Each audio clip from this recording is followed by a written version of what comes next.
going to ask my favorite D5 pastors to give us prayer for this meeting. We will start with Pastor Johnny Barber. Thank you so much, Commissioner. I'm going to ask if we would all stand, and then those that are viewing online, wherever you are at, if you are able to join us in prayer here on today. God our Father, we thank you for life, for health and strength. We thank you for blessing us with this day and with this hour. As we come into this commission meeting to discuss our upcoming budget, we pray for wisdom to reside within our commissioners. We pray for equity. We pray for welfare. We pray for the well-being of this city. We pray, God, that you would speak, that your will would be done, and that all would be benefited and blessed by what shall take place and what has already taken place. So I pray for our chairwoman here on this evening and all of our commissioners this evening. We pray for those that are in the chambers as well, that your will would be done, and then that you would be glorified through all of our actions. We pray this in faith. We pray it believing in the name that is above all names, and we do declare, amen.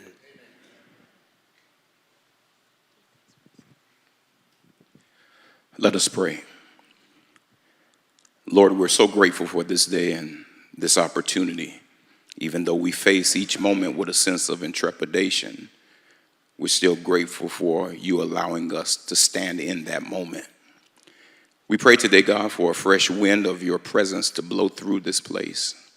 Allow everything to be done decently and in order, that what we do might bring you glory, save that we should glory, except we glory in the cross. In the name of your Son, our Savior, amen.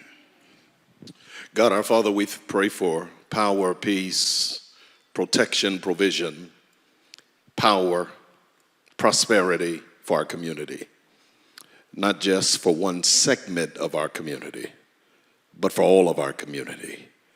That you would open doors that no man can shut. And as we do that today and handle your business for your people, we pray for the commission, pray for the manager, the mayor, pray for the great city of Miami. Let your will be done. Now unto him that is able to keep all of us from falling, present you gloriously before the presence of his glory. Now unto him we pray, that name above every name. And all of God's people said, amen.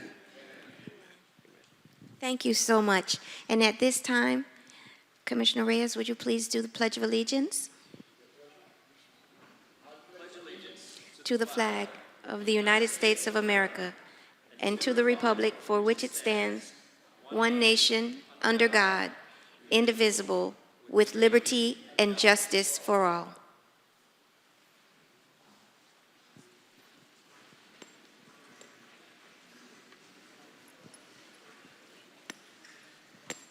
At this time, we will begin with BH3. The Budget Director will make a presentation. Chair, Madam City Attorney, I believe, has a brief statement to read into the record. Madam City Attorney. Thank you, Madam Chair. This evening is the City of Miami's second budget meeting and related second budget public hearing for the purposes of fixing the final millage rate, adopting a final budget, and approving various agency budgets. These hearings were set pursuant to Resolution Number R220286, adopted on July 28, 2022, and in compliance with Chapter 200 and Section 166-241 Florida statutes and all other applicable rules and regulations. Any person who is a lobbyist pursuant to Chapter 2, Article 6 of the City Code must register with the City Clerk and comply with related requirements for lobbyists before appearing before the City Commission. A person may not lobby a city official, board member, or staff member until registering. A copy of the code section about lobbyists is available in the City Clerk's office or online at www.municode.com. Any person making a presentation, formal request, or petition to the City Commission concerning real property must make the disclosures required by the City Code in writing. The City of Miami requires that anyone requesting action by the City Commission must disclose before the hearing any consideration provided or committed to anyone for agreement to support or withhold objection. Any documents offered to the City Commission that have not been provided in the last 7 days before the meeting as part of the agenda materials will be entered into the record at the City Commission's discretion. In accordance with Section 233 F and G of the City Code, the agenda and material for this agenda is available at the City Clerk's office and online 24 hours a day at www.miamigov.com. Any person may be heard through the chair for not more than 2 minutes on any proposition before the City Commission unless modified by the chair. Public comment will begin at approximately 5:30 and remain open until public comment is closed by the chair. Members of the public wishing to address the body may do so by submitting written comments via the online comment form. Please visit www.miamigov.com/meeting instructions for detailed instructions on how to provide public comment using the form.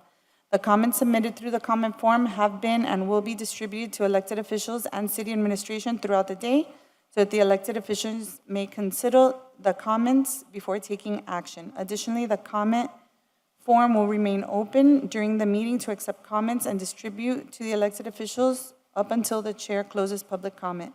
Public comment may also be provided live at 3500 Pan American Drive, subject to any and all city rules. If the item is being continued or rescheduled, the opportunity to be heard may be at such later date before the city takes action. When addressing the City Commission, the member of the public must first state their name, their address, and what item will be spoken about. Any person requiring assistance, auxiliary aids, and services for this meeting may notify the city clerk.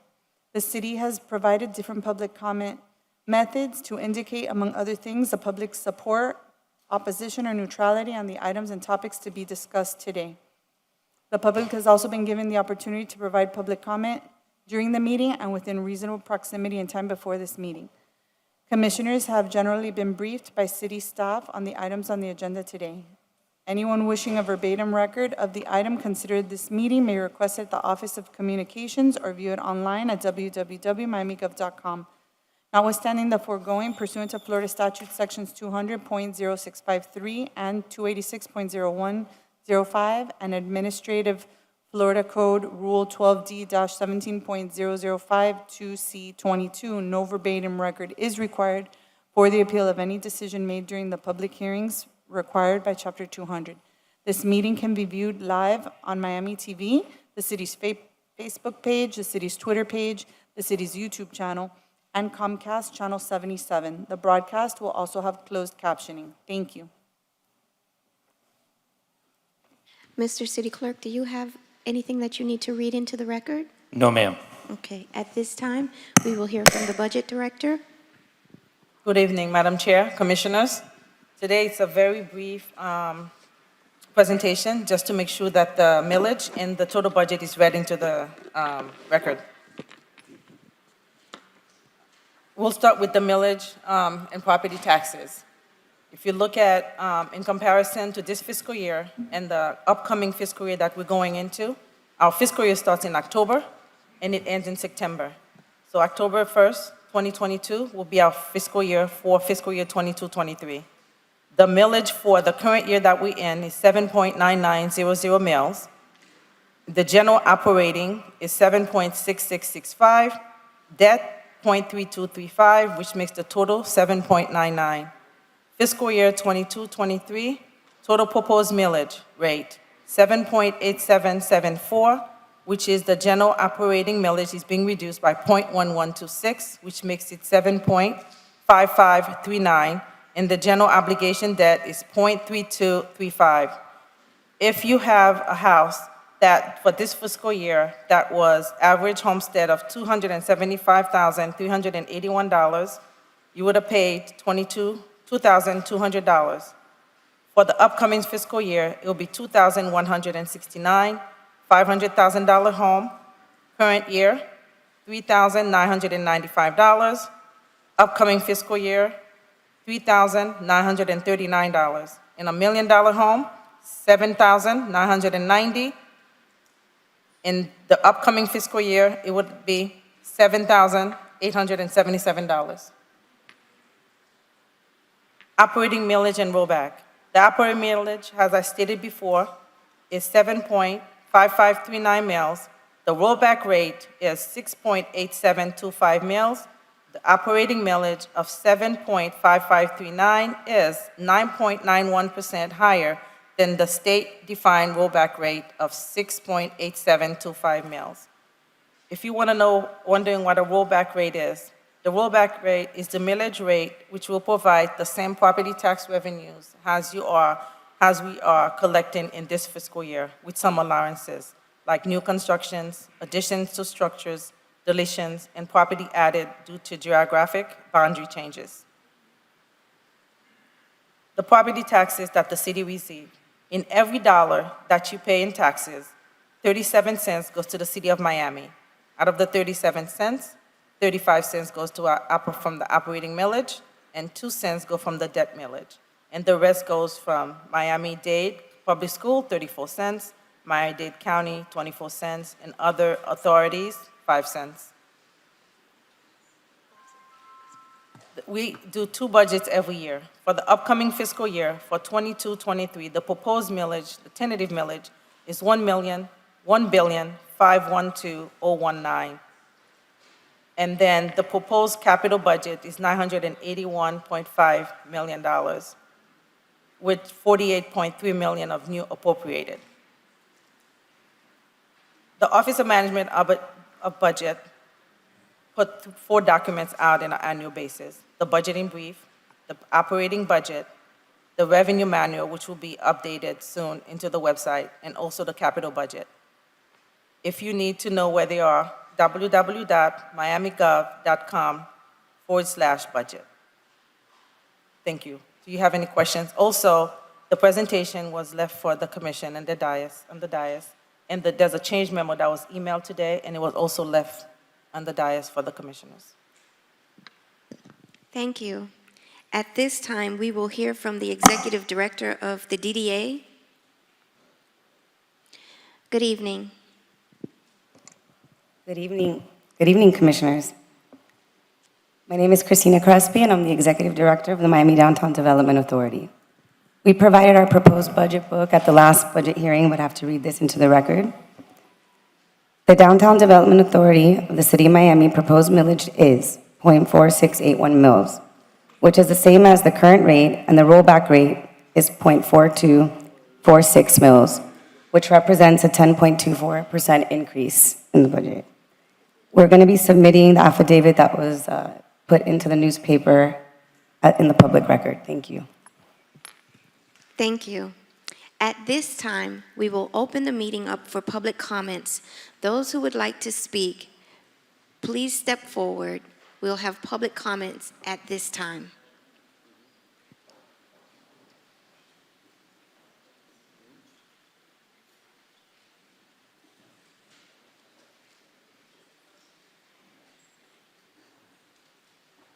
Good evening.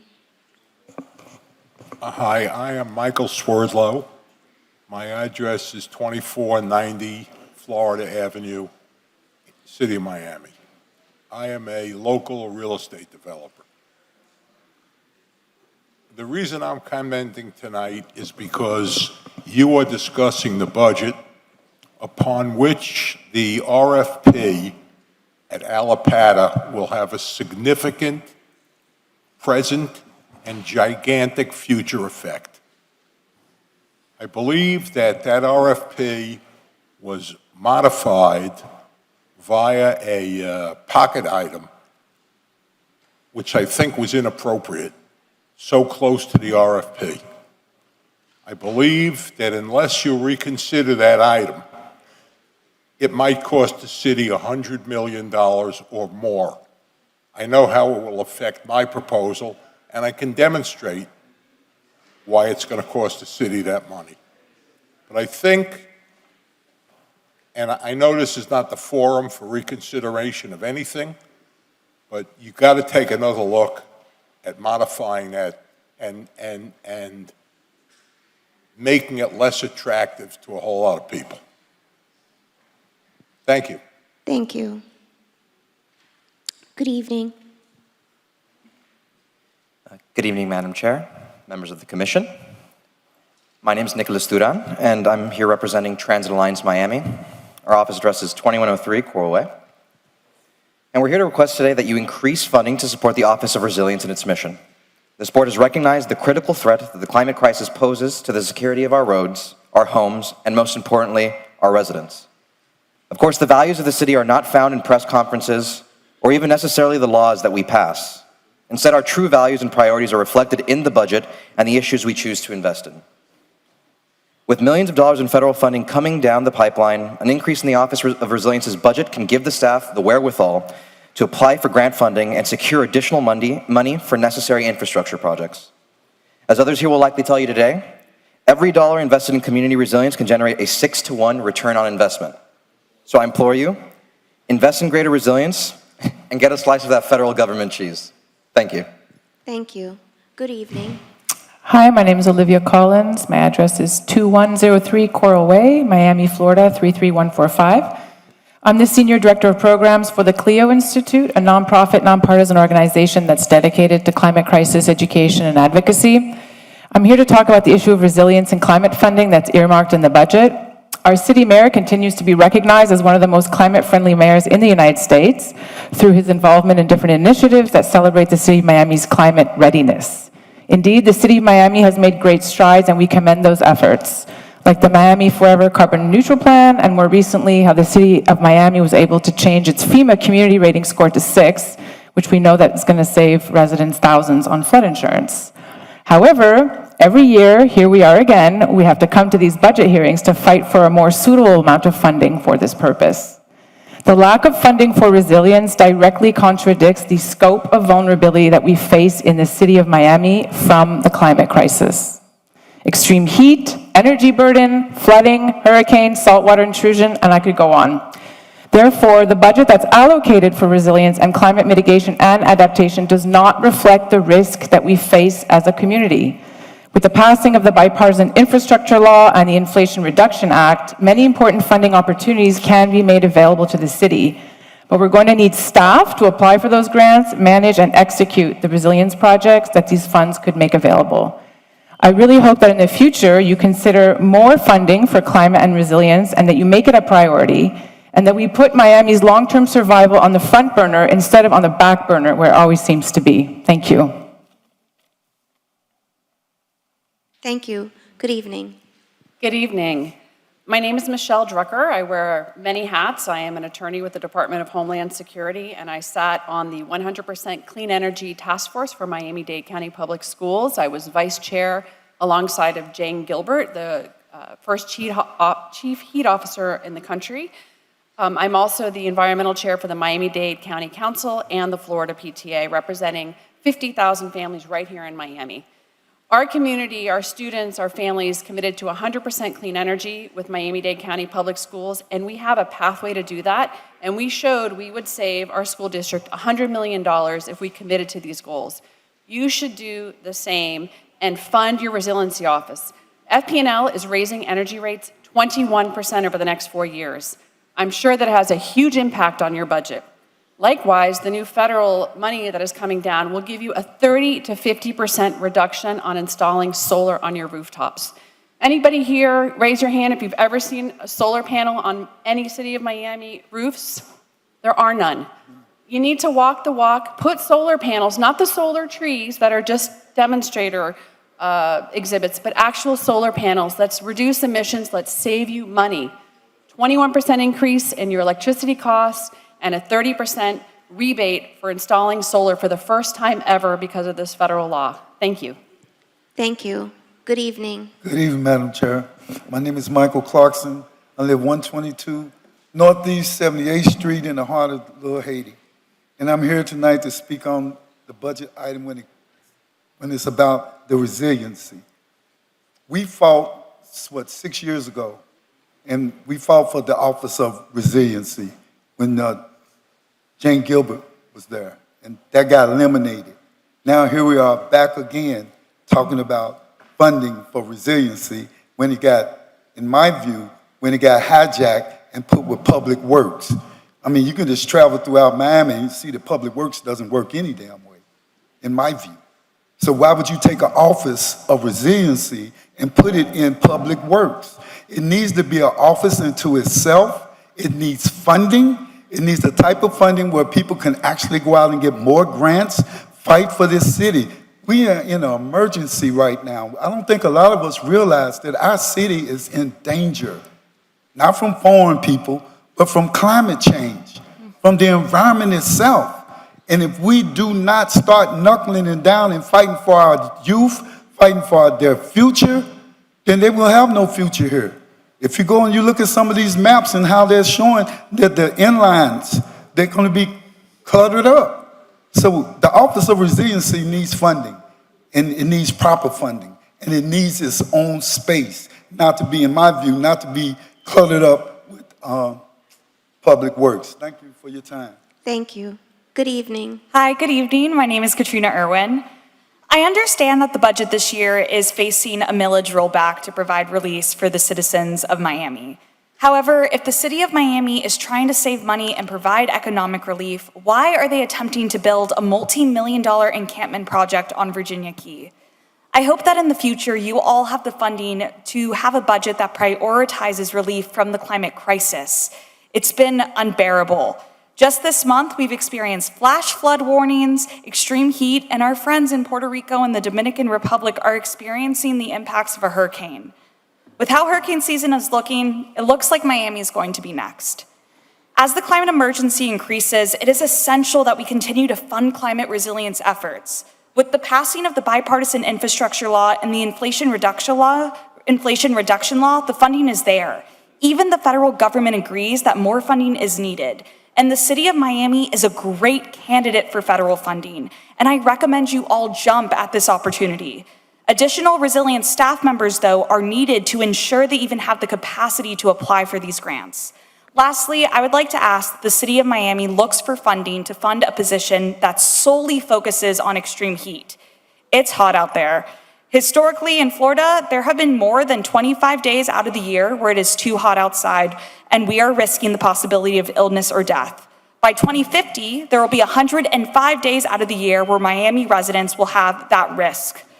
Extreme heat is a silent killer, and thousands of people are hospitalized every year. It also intensifies aggression, and violence increases during times of extreme heat. By funding a position that works to add cooling centers and decrease the urban heat island effect, the amount you will save by not having to respond to heat-related emergencies will be exponential. Please prioritize funding in the Resilience Office. Thank you. Thank you. Good evening. Good evening, Commissioners. Thank you for being here. My name is Dennis Fuller. I live at 2576 Trapp Avenue. I am here to support the current Board of Trustees at Historic Virginia Key Beach Park. These board members, some of whom I've spoken with and grown to know over the years, have served the park selflessly, cultivating a multi-generational relationship to the park and its patrons through history, ecology, stewardship, culture events, and improvement to the park after it was neglected and subsequently abandoned by the city of Miami in 1982. I came to this very room and heard our constituents voice their concerns about a houseless encampment pilot program located on the Key. The vote was then deliberately ran back at the end of a long day when most of the public had left, and the movement moved forward with the pilot project passed. If minds can be changed here in mere hours, that instance alone indicates that a replacement board is incapable of the steadfast devotion, love that the current Virginia Key Board of Trustees, park aides, volunteers, and park visitors have shown. Thank you. Thank you. Good evening. Good evening, Madam Chair, fellow commissioners. My name is Gabriela McGrath Moreira, and I am a junior at Coral Gables Senior High School. After living here my whole life, it is hard not to see the effects of climate change in our city. From sea level rise to extreme heat, I worry how Miami will recover if we get hit by a strong hurricane. Miami is a beautiful city, but it is also ground zero for climate crisis. And unless we begin to implement measures towards becoming more resilient, I worry what this city will look like when I'm older. This is why I urge you all to increase funding for the Office of Resilience and help Miami adapt to the climate crisis so I can still call this my home when I'm older. Thank you. Thank you. Good evening. Good evening, Madam Chairwoman, and good evening, Commissioners. My name is Asher, and my address is 4361 Northwest 11th Street, zip code 333126. And I am a high school senior. I am here today to demand that the city invest more money in the Office of Resilience. In case you couldn't tell by my attire, I came straight from school to be here, so I would not be here today if I did not think that this issue was absolutely critical to the future of Miami as we know it. The Miami website clearly states the city's desire to, quote, ensure a sustainable and enduring future for the city and its residents. The city of Miami is taking bold steps toward implementing an innovative and holistic approach to resilience. But in order to meet this promise, the city must provide its Office of Resilience with the tools and resources required to succeed. There's no denying that climate change is already here, with more extreme weather events like flooding and hurricanes. So the city's decision to invest more money in the Office of Resilience won't only be smart, and it won't only be a good environmental decision, but it'll also be a good economic decision. I know that's what a lot of y'all care about. So, with the report commissioned by the Investments to Adapt to Climate Change Impacts, the cost of damages could exceed $38 billion by 2070. In order to implement the city's goals, the office needs to be given the tools and resources to succeed. And don't get me wrong, I'm thankful for the city's commitment to reduce greenhouse gas emissions by 60% by 2035 and be net zero by 2050. Thank you. Thank you. Have a good night. Very well said. Thank you. Good evening. Good evening. Former State Representative Roy Hardeman, former Chairman of the Housing of the Liberty City Trust, board member of the Model City Advisory Board of Dade County. And I'm here today to, to urge and encourage this board to consider. We have property that we bought and tore down, over 300 houses in Liberty City, 61st Street between 12th Avenue and 17th Avenue. We tore those houses down back in 2005, and we have not replaced them. Instead of investing all the money in the homeless under the I-95, we don't want no under the I-95 in Liberty City. We want those houses replaced that the city of Miami tore down and never replaced. We have a homeless problem in Liberty City because of this. I want to see George Mensa of Community Development office move from downtown, save some of that money, and bring it in. You got space in Liberty City, which is the most suffering in Dade County, and you have Little Haiti. So we got space for George Mensa's staff to come in there, for he can see what's going on in these poverty areas that I live in. So we want that done. Also, we want to make sure that the right people, the right organization, get the dollars that you're going to be giving to Liberty City Trust to invest in this community the right way. We need economic development. No money has been spent on 15th Avenue to actually do what the Liberty City Model City Trust put in place, and I'm very upset about that. The last thing I want to talk about is the fact that we have a bank that sits on 58th Street. It used to be the one, whatever you got the name, but we have Friendship that's right across the street. It is a development, and I would love to see them get the money to purchase that land and develop it as a beautiful place instead of the eyesore as it is today. Thank you all. Thank you. Good evening. Good evening, Madam Chair, Commissioners. My name is Nkosi Muse. I am here on behalf of the Climate Resilience Committee and the many constituents of the city who demand not only a climate resilient future, but a climate protected future. So I'm going to beat a dead horse. We don't expect you to solve the issue of climate change. We don't expect you to solve the issue of global warming. That is a global issue. But what we do expect of the city and the city's commissioners is to invest in protecting folks that live in the city from the issues of climate change, such as extreme heat, such as flooding, such as the hurricanes, because if Hurricane Fiona, which is right now a Category 4 storm, would have hit Miami, I don't think we would have been ready. We weren't ready for potential tropical cyclone 1, and that was in June, and it dumped almost 2 feet of rain on the city. So we do that by investing in our resilience department. We do it by investing in our resilience staff. We do that by investing in our climate resilience committee. I believe one of my former members, or excuse me, fellow members came today to talk about the mangrove or the Baywalk ordinance. Mangroves protect us from hurricanes. Why are we banning them? We plant trees in places where there's no trees, where it's hot. We use green infrastructure to mitigate flooding, things of that sort.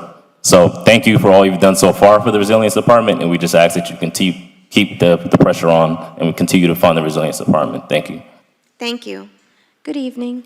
Great rising kings and queens. My name is Brother Ijamin Gray. I'm the CEO of Encouraging Dreamers, Breaking Barriers, a Second Chance Youth Escape Program located at 1490 Northwest 3rd Avenue.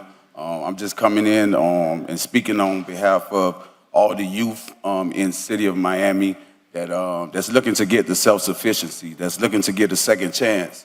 And we have created a car wash initiative that we're looking to help, that we need you guys' support to help us to save our youth, because that's our future, and our youth is where it's at, by creating job opportunities, by creating, finding their gifts. So once again, I need your support, and we ask in the name. Thank you. Thank you. Good evening.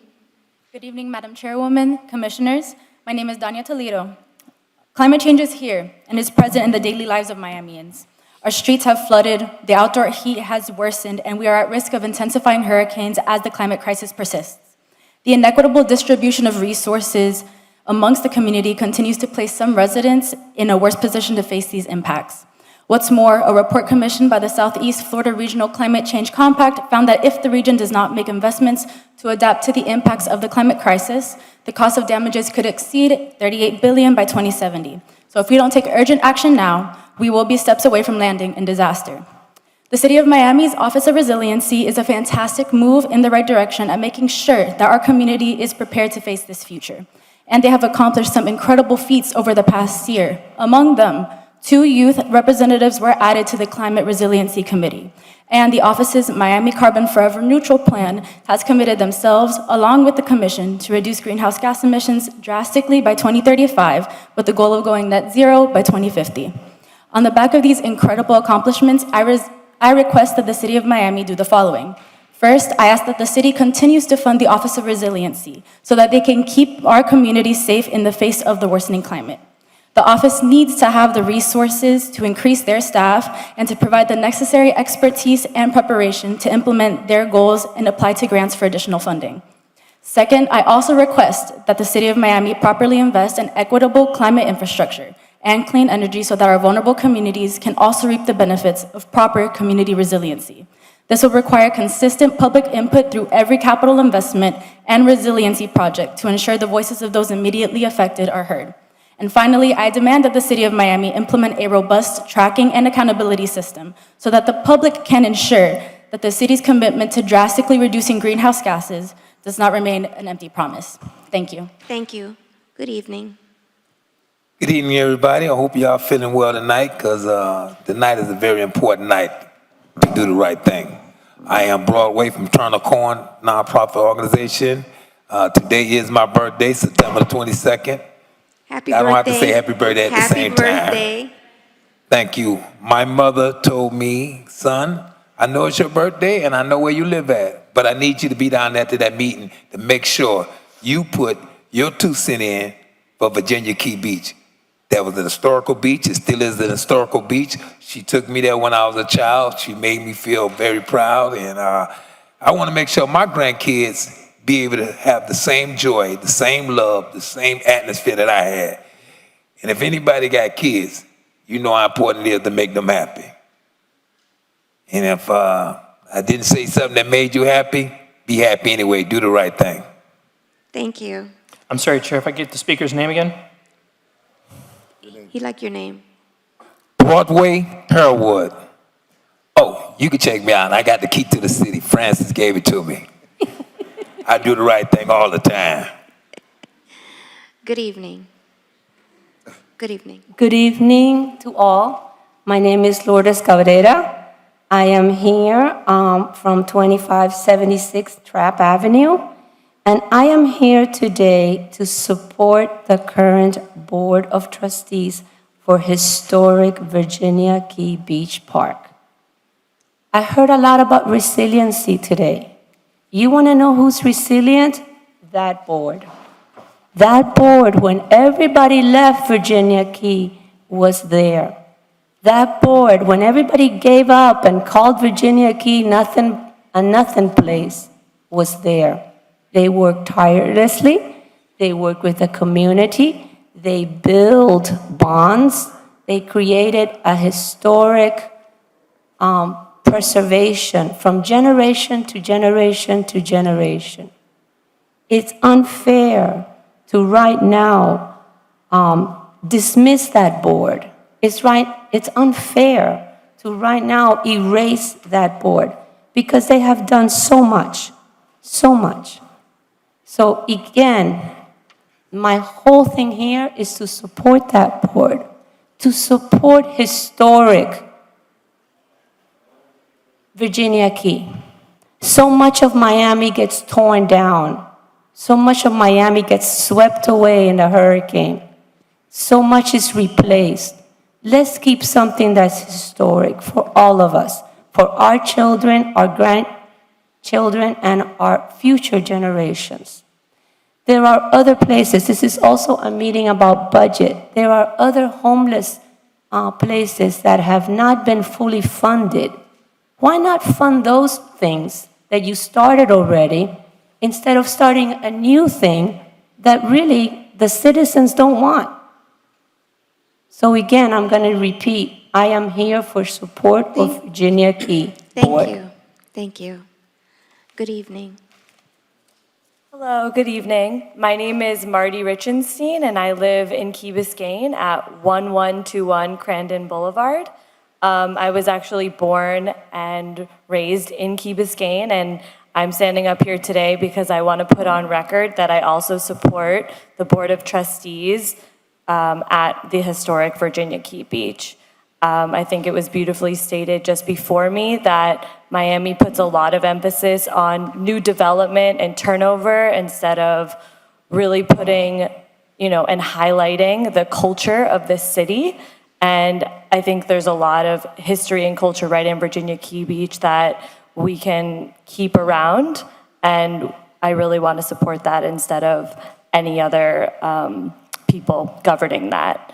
I also want to go on record saying that I vote no on moving the urban development boundary line and the proposed industrial complexes that are planned for development in the Everglades. I don't know if that's for this meeting or was already discussed earlier this morning, but I'll throw that in there as well. Thank you so much for your time.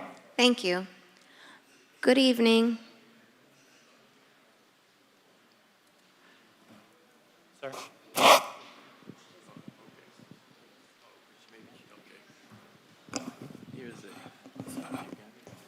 Good evening. Good evening. To the mayor, who I don't see, but I remember him as a little boy with his father, and all of the commissioners, and everybody here. My family has lived in Miami since 1910. I have seen much racial discrimination and prejudice here in Miami. I even saw a policeman slap my father for not taking his hat off. When my father asked him, where in the Constitution does it say it's unlawful to wear a hat? I didn't give you my name, did I? Not yet. Oh, okay. I'll stop and give you my name is Enid Curtis Pinkney. And I live at 4990 Northwest 31st Avenue, and I'm representing the Curtis Foundation. My father had to go to citizenship school and pass a test on the Constitution to become a citizen. He was from the Bahamas. The situation with Virginia Key Beach reminds me of when you had to be afraid of white people. You know, you thought if you didn't do what they said, you'd get in trouble. Prior to 1945, there was no place in Miami where a black person could go to the beach. The Wade Inn at Haulover Beach, led by Judge Lawson E. Thomas, Maydell Brannon, Janesta Sweeting, and others, led to Virginia Key Beach being designated as the colored beach. Only colored people were allowed there.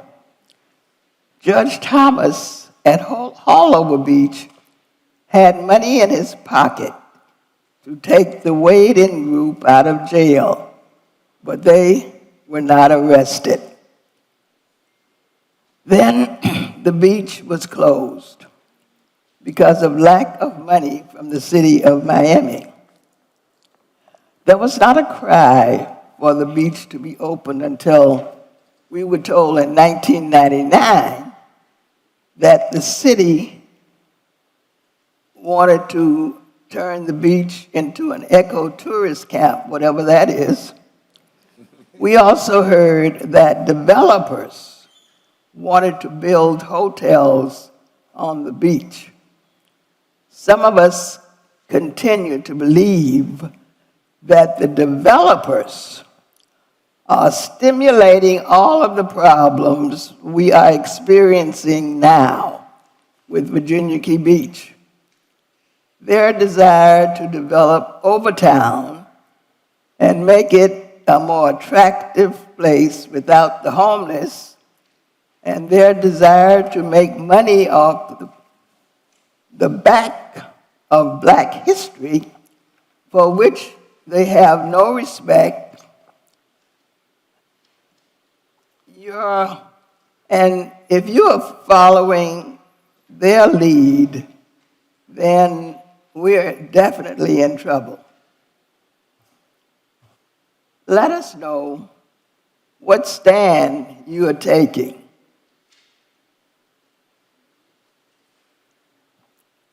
Do you know the history of the beach? I feel that developers are more important right now. You know, I'm hurt because I think that what you're doing is disrespecting Black history. And I feel that we are moving backwards. We are going in the wrong direction. And with the budget, you know, I was on the trust. I was on the committee before it became a trust. And when the general obligation bond money had money and therefore a museum, there was, you know, people just finding ways not to get the money into use. And Black people have a hard time getting things done in Miami. And ask me, I know. But I say to you, may God give you the wisdom to respect all of your constituents and to be fair and respect everybody. Thank you. Thank you.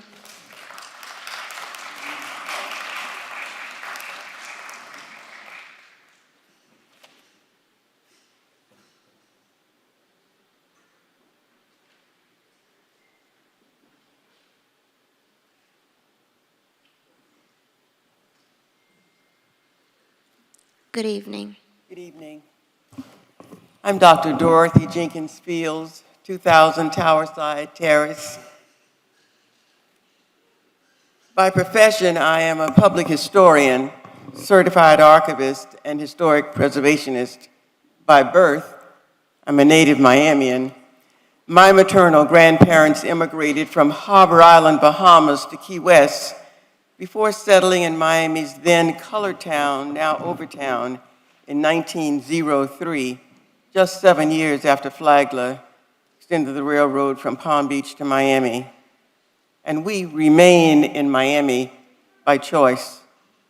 Virginia Key Beach is more than a landmark and a historic site.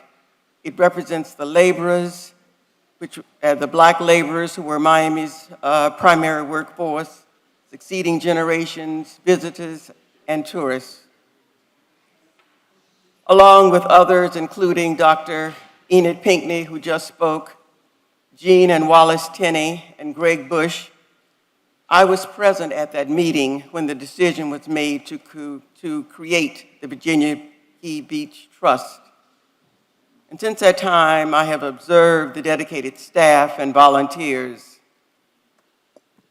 as they made remarkable strides to uphold the mission, which is to preserve the park in a manner consistent with a vision for environmental health, historical importance, and the aspirations of the African American community.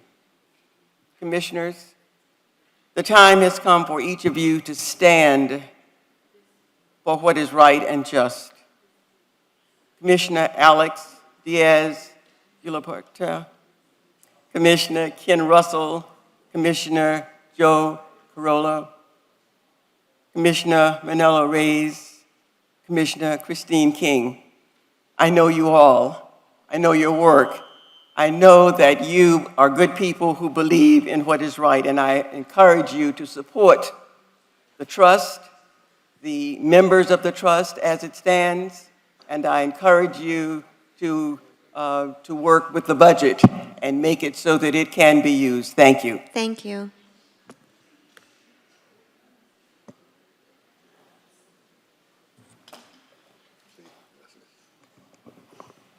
Good evening.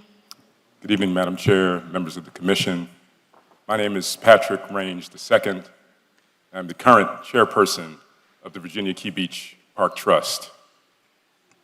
I'd like to be able to say it's a pleasure to be here before you this evening, but I'm very nervous.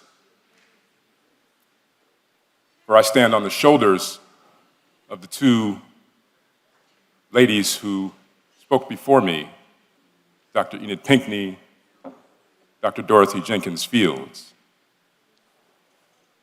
And I'm nervous because they had to come here to speak.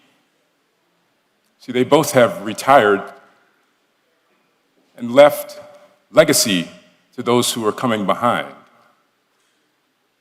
Clearly, not only do I stand on their shoulders, but I also stand on the shoulders of my late grandmother, Athalie Range, who was the first black female commissioner to serve in the seat that you are sitting today. So it is with great pride that I am before you this evening. And with that, I would hope that you would indulge me. I have asked a couple of persons to give me a few moments just to provide a proper presentation to you regarding our budget. I would ask for the members of our trust who are present to stand, along with our executive director and trust staff, and also our supporters that are in the audience.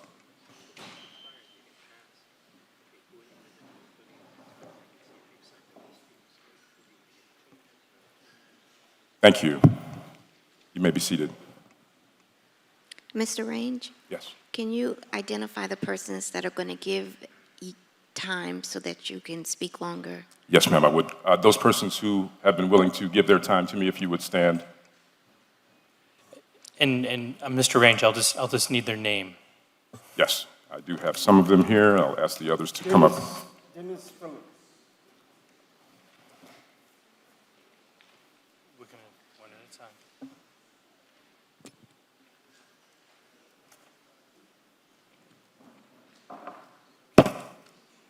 Your name?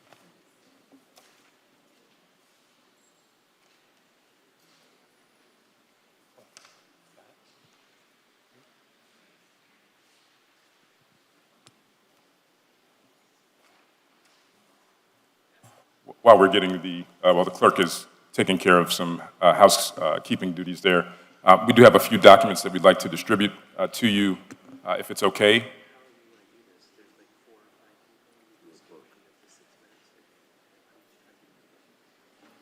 And you will receive each a packet which will attempt to address some of the concerns that we heard at the first budget hearing. Just a little bit of background on myself. I, too, am a citizen of Miami for my entire life. Was born and raised here, lived and worked here. I am an attorney, land use and environmental attorney, as well as a business owner here in the city of Miami. I do have a Master of Laws in Real Property Development from the University of Miami. I have typically appeared before this commission in the role as a land use attorney. Tonight, however, we do come on behalf of the Virginia Key Trust, and as you're receiving your items, we're going to talk through the timeline that you received. You each should have received a document stated the historic Virginia Key Beach Park timeline. And I will try to be very efficient in my presentation. I know that you have much more to discuss this evening. But we do want to, again, try to respond to some of the comments that we heard at the first budget hearing. This timeline gives you an overview of what we have been doing at Virginia Key Beach Park since the inception of the trust. And so I'd certainly like you to peruse that, and you'll notice a couple of things that I'll point out. There was a master plan that was passed and adopted by the city in May of 2006, which covers the 82-acre site that is currently the historic Virginia Key Beach Park. Additionally, just prior to that, in November of 2004, the Miami-Dade County voters approved general obligation bond dollars to build a museum dedicated to the immigrant experience on the historic Virginia Key Beach Park. And one thing I'd like to point out for informational purposes, because I believe, based upon some of the comments that I heard, there is a lot of misinformation out there about the Virginia Key Beach Park Trust. Our beach and our park are for all of the citizens of Miami. It has been, I've heard it referred to as the Black Beach. We disagree with that characterization. We were, in fact, the only site that blacks could go to swim and recreate back in segregation days. There's no doubt of that. But the facts are that this park is used by all of your constituents, all of them. This 82-acre park, which is the largest park in the city of Miami proper, is used by more citizens that do not look like me than that do. And we're very proud of the fact that we have been able to raise the number of visitors that have come out to visit our park continuously.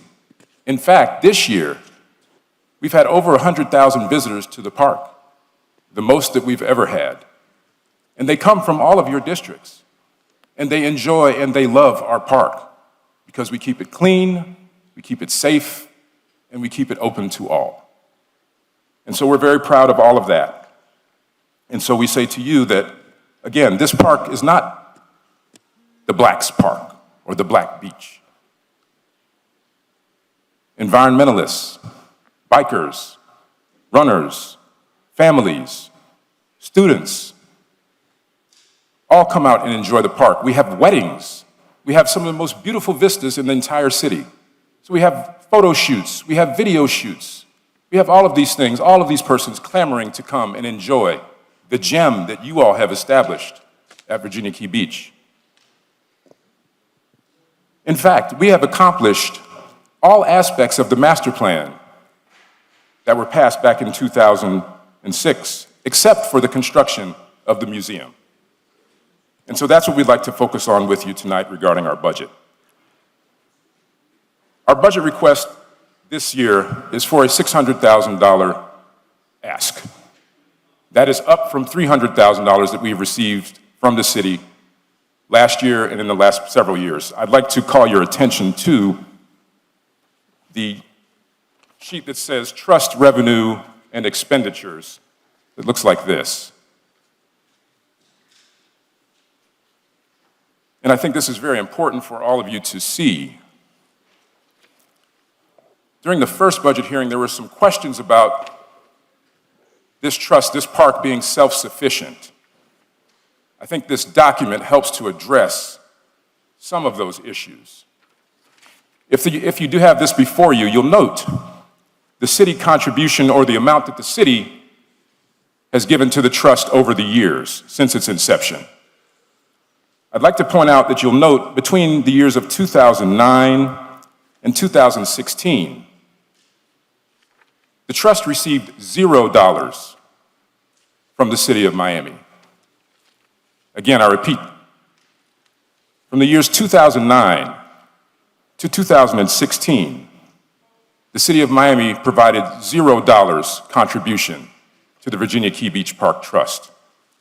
That was a result of the real estate fallout that took place and the heavy hit that the city took financially. The city was not in position to fund the trust during those years. Of course, we all were dealing with that real estate fallout at the time. And so we had to very quickly recalibrate and figure out how we would sustain ourselves coming from what was a 1.3 million contribution from the city in the year 2008, 2009 to $0. Someone mentioned us being resilient. If you look at our expenditures and revenues during those years, we had to manufacture the monies to operate this park. And guess what? We did that. We did that. And with your help, in the ensuing years, we were able to receive a contribution from the city. That began again in 2016 and 17, where we received a $150,000 contribution, which we put to good use to begin to ramp up our efforts again, to begin looking at the construction of our museum. And that's where we are today, and the reason for our ask of the $600,000. The additional $300,000 that we're asking for from last year incorporates 5 personnel positions into our budget for this year. 4 of those positions are park staff positions, folks devoted entirely to the operation and maintenance of the park itself, 82 acres. We unfortunately do not have any participation from the City Parks Department in terms of personnel at our park, 82 acres, largest park in the city of Miami. We have no employees nor financial contribution from the Parks Department, even though we are the largest park in the city of Miami. Nevertheless, and this has persisted since our inception, I don't know why, but we have managed to sustain ourselves through all of these years without being a part or receiving any contribution from the Parks Department.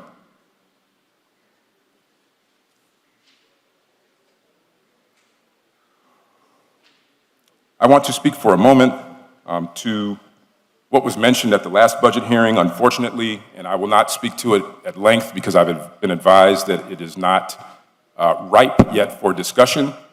But there was mention of an audit that had been performed by city auditors, internal auditors, for the trust. This audit, and I spoke with the auditors today, it's Thursday, I believe it was a brief meeting opportunity I had to ask a few questions of the auditors on yesterday. I was informed that I should not speak about this audit today because it has not been finalized and is not yet ripe for discussion. I do want to point out, however, that I agree with that, and as such I will not discuss the details of it, because we as a trust have not yet had a chance to respond even to that audit, because it has just been presented to us for response. And so we're in the process now of responding to that audit and the concerns that were listed therein. Once we have had an opportunity to respond to that audit, my understanding is that the auditors will then review that, make some changes to the draft that exists today, and a final audit will be produced. And so, again, I will not speak to the details of that audit because of the requests and so forth of the auditors. However, I feel it important that we speak to some of the allegations that were made in that audit, because I take them rather personally. There were allegations of malfeasance, allegations that financially there may have been some impropriety that the trust had been a part of. And I have to say on the record that that is false. I have had a chance to review a draft of the audit. Nowhere did I find a mention of malfeasance. Nowhere did I find a mention of financial impropriety. There were some findings, yes. And again, I won't go into them into detail, but I am available to each of you to discuss them at length when the time is appropriate. And any other aspects of what we do and what we are at Virginia Key Beach, I am available to each of you. That, I promise you, I will take whatever time from my schedule to accommodate your concerns. That's my job. And I take offense when people tell me that I am not doing my job, because again, I stand on the shoulders of persons who have worked their entire life to see this happen. And I will not disappoint them. And so, again, I say, as it relates to the audit, the things that were alleged about us are false. I'd ask you to look into the audit more deeply yourself. There are concerns there, without question, but they are concerns that can be resolved. And certainly not concerns that rise to the level of consideration of removal of this board. And so I'd ask you to consider very carefully our budget today. We have been working very hard to bring a resolution, bring an agenda item before you to help to move our museum process forward. Believe it or not, it has taken us over 6 months to get this agenda item before you. And I mention this because it's symptomatic of some of the issues that we have had over the years. There was a question raised at the last budget hearing about what we do at Virginia Key, and that's why I wanted to distribute the timeline to you. But we've also been lacking support from this body to help us to move the museum forward. Again, just as an example, this agenda item has still not come before you, and we presented our request for this agenda item in February. And this is regarding a no-bid waiver to bring a consultant on board that has already worked with us to finalize our business plan, which will say how we intend to continue to sustain ourselves. And this is something that the county has asked us for in order to access the county GOB dollars that we desperately need for the construction of the museum. So we are trying to do what we can to move this forward. We need your support. We can't do anything without you. And so you hold the cards. If you choose to replace us, I would hope it's with the goal of getting this museum built quicker than we can do it. Because it is true, we've not been able to get it built yet. That's a fact. But it's because we need your help. And so if I'm the obstacle in this, I would be happy to go over to the clerk and submit my resignation this evening. Because this is not about me. This is not about me. Whatever I can do to help to see this museum built as the voters who approved the GOB dollars asked of you, if I can help to bring about the fruition of this master plan that was approved by the voters, your constituents, that's what I'm here to do. And so I pledge to you today that however you move this, I'm here. for whatever help I can be, in whatever capacity that may come. But we need this museum built. This is our history. I don't know if you all know it, and I don't know how many of you all have been out to the park, and I encourage you, if you haven't been out to the park, to please go. It's the most beautiful piece of dirt we have in this city. And your constituents enjoy it. Take a few minutes, go out, and see how they enjoy it. See what it means to them. Because it means a lot. But it's in your hands now. We have some issues. We may have some things that need to get worked out. That's typical. That's almost with everything you deal with, I'm sure. And what I'm saying to you is I pledge to you today that we can work those things out. And we will work those things out. But only with your help, only with your support. And that's what I'm asking for this evening. Thank you. Thank you.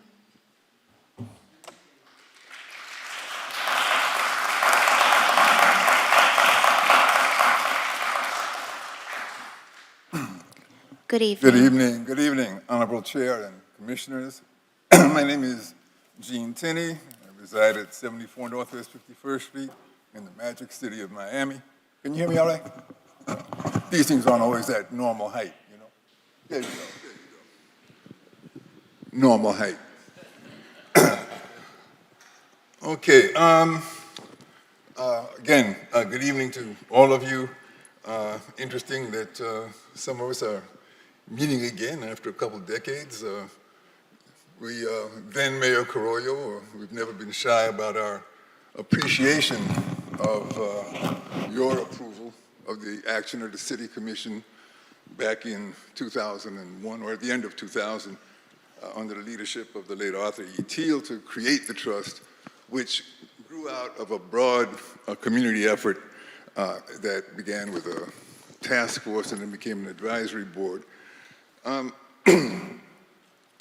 don't want to, I think those who spoke before me spoke well. What I would like to do is to,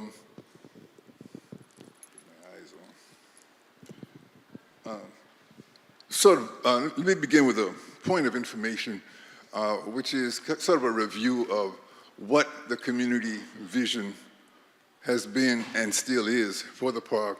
What is the purpose for which the trust was created in the first place?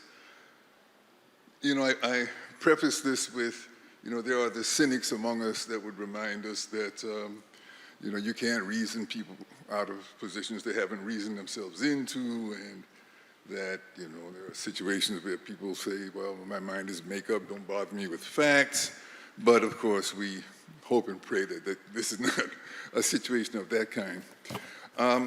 I'll preface this also with just the reminder that what we're talking about here is citizen-owned property. This is a citizen-owned asset. This is Virginia Key Beach. Mr. Range mentioned this is the largest park in the city of Miami. It serves all districts, the only oceanfront park in the city. And it is, you know, the property of the citizens, and we need to follow the public will.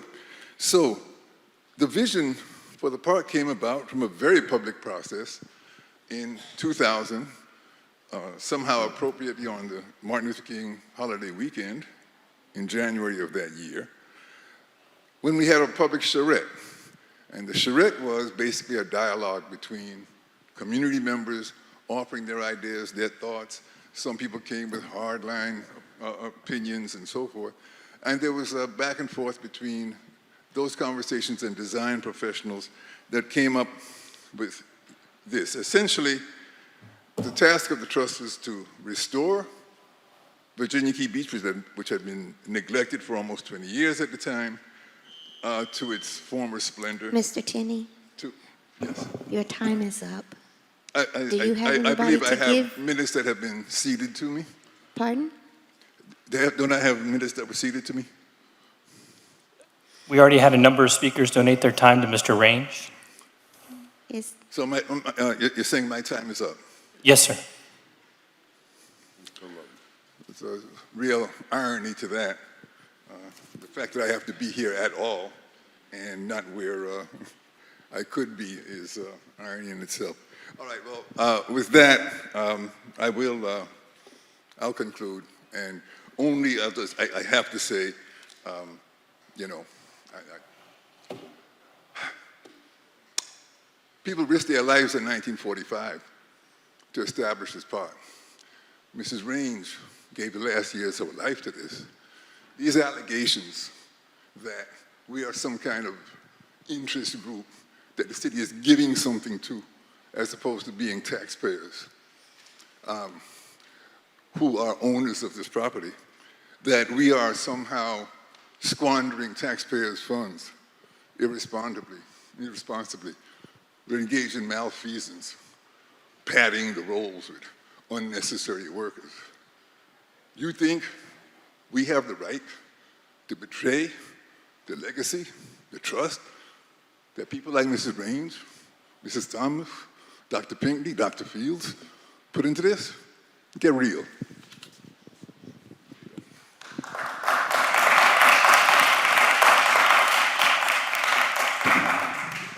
My name is George Simpson. I'm at 3801 Thomas Avenue.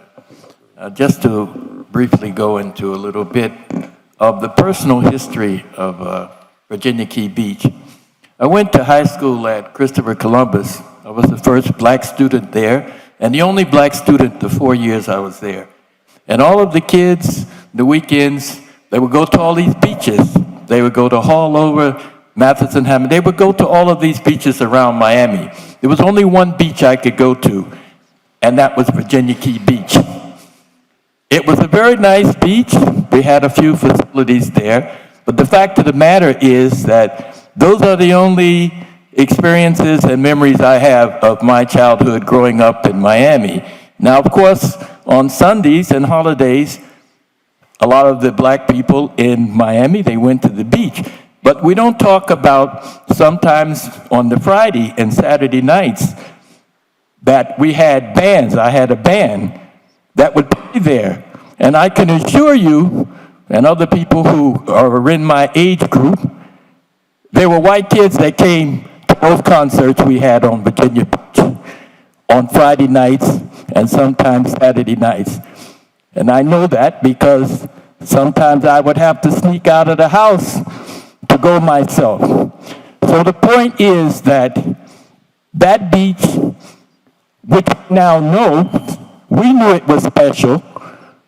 We knew that the surf was just the right height to enjoy ourselves without the sharks coming right in, as they did across the channel at Crandon Park. So the fact of the matter is that that beach has a rich history, and everyone goes there. I had some people that came in town from Indianapolis about 6 weeks ago, and the beach was full, and there were only about 10 black people on the beach. The beach was, you couldn't even get a parking space. The point is, the beach is for everybody, and it should be supported, and the board that is in place has built that beach with very little public support. Thank you. Good evening. Good evening. My name is Pastor Lamont Finch. I come to speak on behalf of Miami Powerhouse Church and Restorative Life Center. I want my project manager to go ahead and speak on our behalf. Hello, everyone.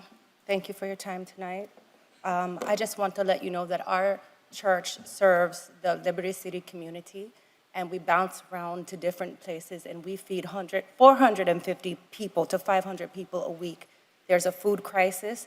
We do this out of our own contracts from our church, and we do this without any funding whatsoever. We give $90,000 worth of groceries to the community weekly. And we believe that we could do a much better job. We'd be able to serve a lot better if we could have a stationary building for our food bank that's much needed, and if we could get a funding for a refrigerated truck. There's no other organization in our district that is doing what we're doing at the volume that we are doing it. And we've been doing it for 12 years. And I think it's high time that we are recognized for our work in the community and funded. And that's all we have to say today. We hope that you will take that in consideration with your budget. Thank you. I'm sorry, Chair, if I just have the speaker's name. My name is Zion Avraham. Thank you. Thank you. Good evening. afternoon. Can I speak? Good evening. Okay, good. Good afternoon. Marvin Weeks. I reside at 2136 Northwest 8th Avenue, Miami, Florida.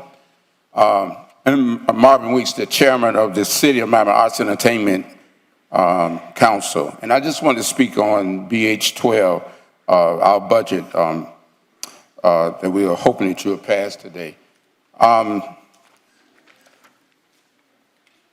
You know, our council, the Arts and Entertainment Council, is something that is the blood of Miami in the way that it connects all the districts, all of your districts.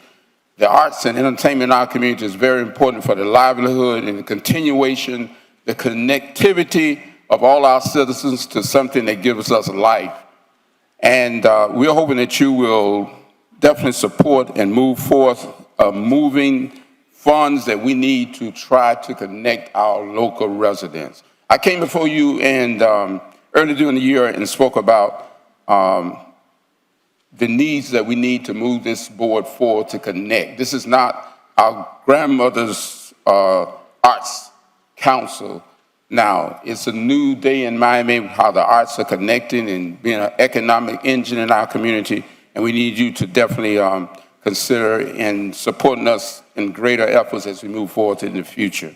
And we are planning, through our plan that we have attached as our business plan as we move forward, mixer that we're going to try to bring all arts groups and entertainment to connect and be this city, this beautiful fabric of culture that we have in our community. And it's very important that the citizens of this community begin to understand how we value each other, and arts and entertainment can do that. So we definitely hope you will consider in passing that and take a look as we move forward to connect Miami. Thank you. Thank you. Thank you. Good evening. My name is Jackie Collier. I live in the city of Miami, 295 Northeast 82nd Street, probably the farthest north part of the city of Miami. Good evening, Commissioner King.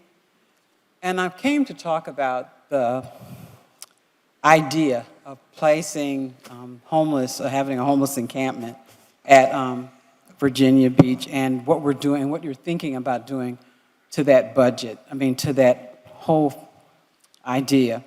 Ms. Collier? Yes? That issue is not on this agenda. This is about the budget. But the budget is about changing everything from what we wanted, what was promised about the park, right? That issue for tiny homes on Virginia Key is not before this commission in this budget hearing. If you'd like to speak on Virginia Key Trust budget, you're welcome to do so, but this is not before us, the tiny homes issue. Okay. I can still speak about the Virginia Key and its budget because as a young person, as a child, I can remember fighting for the Virginia Key Beach Trust or for Virginia Key Beach. As a 10-year-old, marching and walking to what was then called Bay, was on the Bay. It was the library was there, and my mom, my dad, and with a whole lot of people marched from Greater Bethel to the Bay.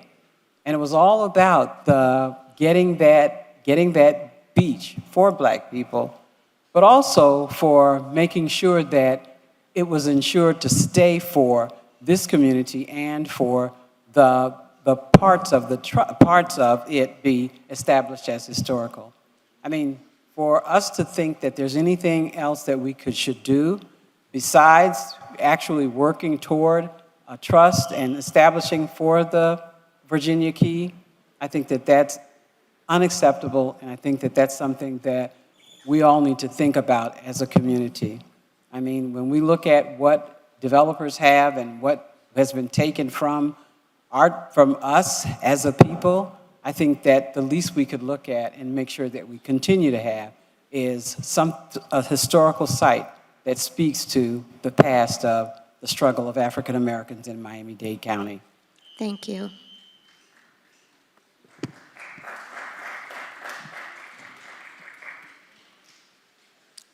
At this time, the public comment period is closed. Madam Chairwoman, Yes. I'd like to move BH1. No, we have to move BH5 Oh, now. Okay, Do I have a motion? I would like to move BH5. I'll move it. Second? All in favor? Aye. Aye. Motion carries unanimously. I'd like to move BH1. No, we Not gotta yet? do. You have your own order there? Okay. We have to do it in this particular order. Okay. I need a motion to move BH6. I will move BH6. Second. All in favor? Aye. Motion carries. Now we can move BH7 through 12. Do I have a motion? No, I want to pull BH7. Okay. I will move BH8 through 12. All in favor? Aye. Aye. And Chair, just for the record, BH10 as amended? Yes, amended. BH10 as amended. We need to take up BH7 now before we can take up BH1 and BH2. BH7. So there's an increase in the budget that they had discussed. Is that correct? That is correct. And there was talk about funding for a museum, and there's an additional $300,000, sir. How much of that $300,000 is going to build that museum?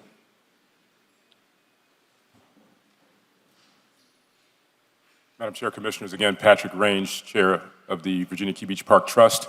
This $300,000, and I had started today, I realized I didn't finish when I was up here, represents 5 additional positions of personnel for the park this coming year.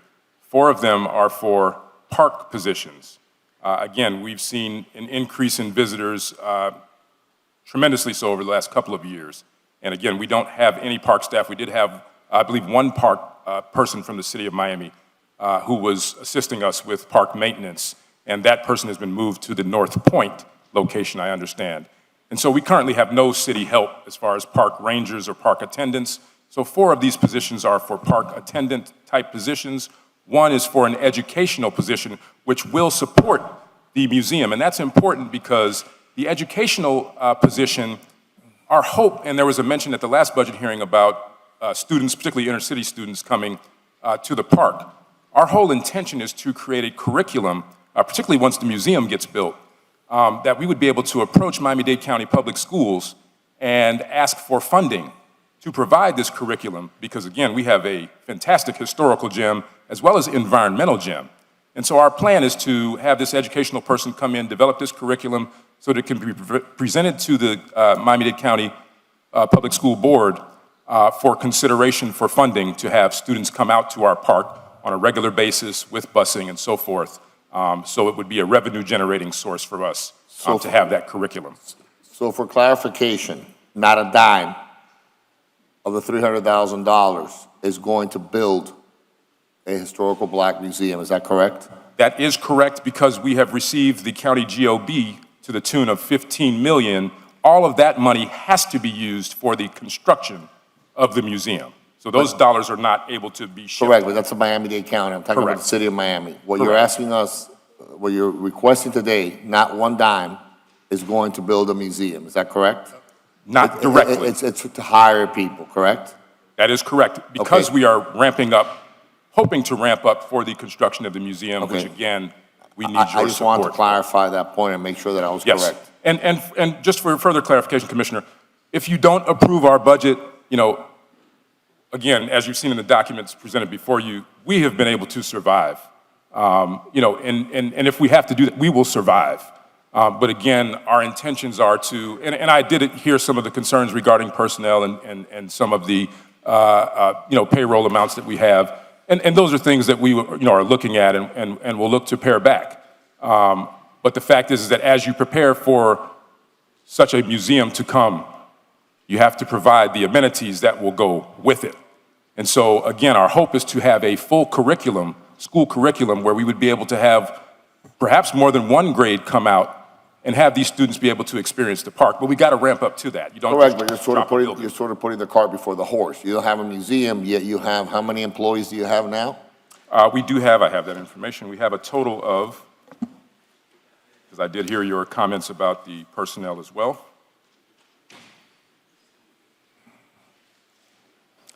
So we have a total of 15 existing staff persons, and we have 3 consultants. And you want to add 5, so that's 23.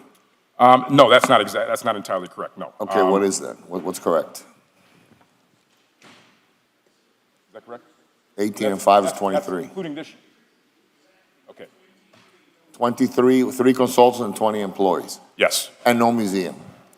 Yes. Now, again, more than half of these employees are park personnel. Again, remember, we have an 82-acre park. And so we have to have proper personnel, to man that park and to help it be maintained. Again, this serves all of your constituents. We want it to be clean and safe And one for more the question, families that come. what would be the total salaries for all those 23 employees, all said and done? What would be the total salaries for those employees? For our park employees, it'd be a Total for 23, Okay, I'd have including to the add 3 that up. consultants. It's a total of $345,000 for our park staff and $514,000 for our executive staff. So it's looking at a total of roughly 900 that's $859,000 for employees. Yes, and so again, we've heard your comments reference to the payroll. We will look at ways to pare that back. As I looked at it, in particular myself, I did feel that it was a bit high. However, again, it's been with the ideas of these things that we've presented before you that we don't have assistance from the city in terms of park staff. What's your total budget? Our total budget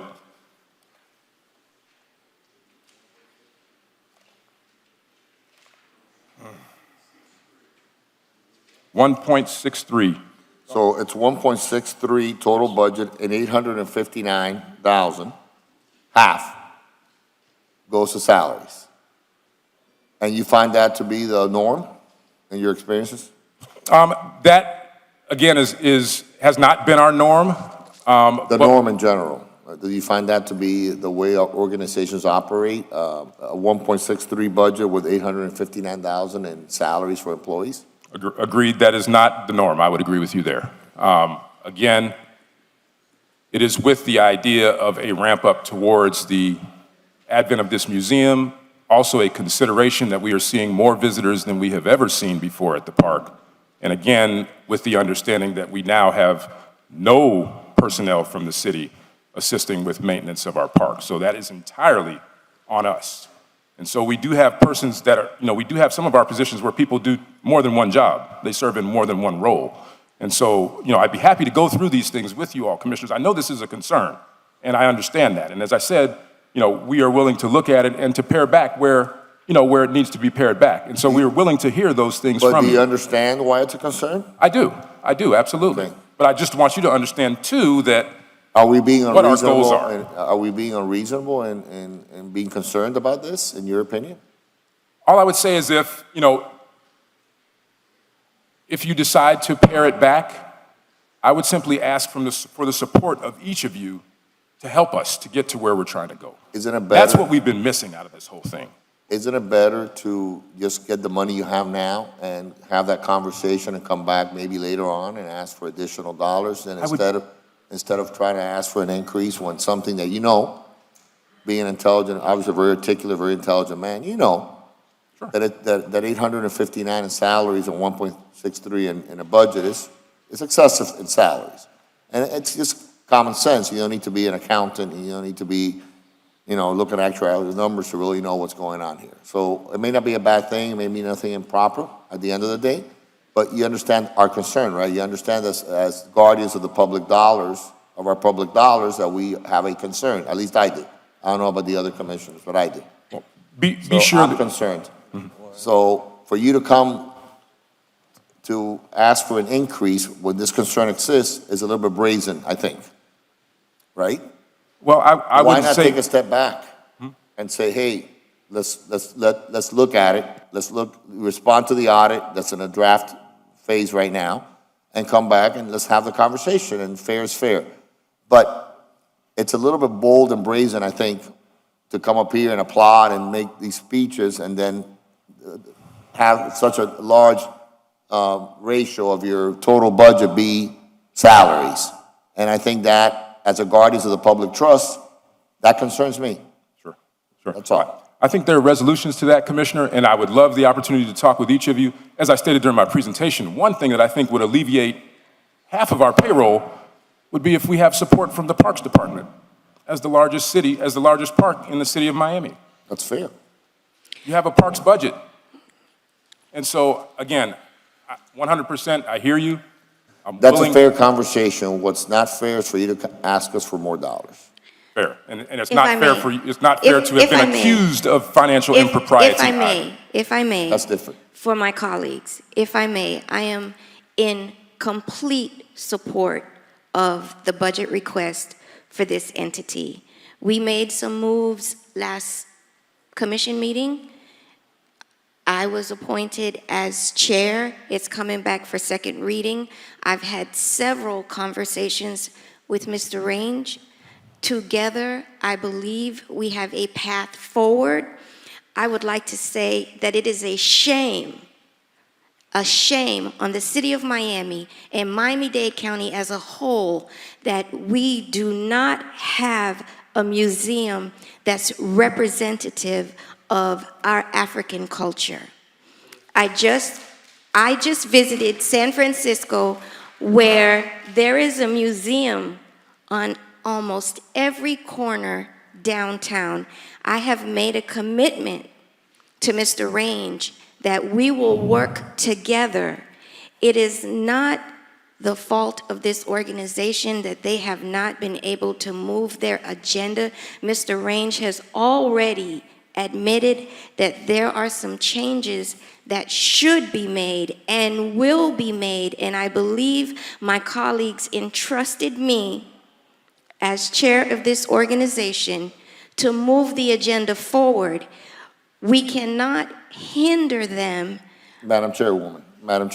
Listen, I would grant $300,000 to build in capital expenses to build a museum right now. The same amount of money to build a museum. Let me finish. But not in salaries. Let me finish. Sorry. The $300,000 is support. It takes staff to move the agenda. It takes people to get the business plan together, to get architects, to get someone to move this stuff through the city of Miami, through Miami-Dade County. We've heard time and time again how we can't even get a permit for someone to fix their roof in the city of Miami, much less something as monumental and significant as a historic museum. What I'm asking is for your indulgence in giving me, together with you, an opportunity to assist them in moving this agenda, because I want to see a museum that is representative of our culture in the city of Miami, who, by the way, was built on the backs of Black people. We should have something that our people can come to and everybody visit. I understand that there is work to be done. Mr. Range has said to this body that we will take a look at the staff and the salaries. Today, I included in a resolution to allow the Virginia Key Trust to have signs when it's appropriate. That was included with the resolution that gave it to Maurice Ferré Park and Bayfront Park. We are already working together to realize the goal of this organization. I cannot, as a Black woman, not assist in seeing that Commissioner Range's mission, legacy, is moved forward. So I am asking for you to support this budget. Commissioner Russell? Thank you, Madam Chair. The Beach Park Trust resides in the district I serve, so I've worked with them pretty closely over the last 7 years, and we've tried to find pieces of budget to help here and there, including the Parks Department. I believe the first was under Kevin Kerwin, when we were able to find a couple of Parks staff to help at the time, and they needed it. The thing with the capital budget with regard to the museum, it's held hostage by the county. And my understanding is chicken or egg, they're not going to release it until they see a robust operating budget of about $500,000 a year. And then those millions will come flowing from the county. So it's up to us to help ensure that. So I'd be happy to move BH7, including an amendment for the additional amount requested. Mr. Vice Chair? Thank you. Thank you, Chair.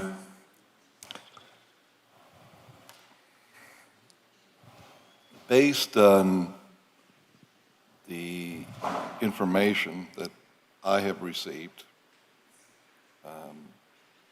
you had or have 17 employees in the trust.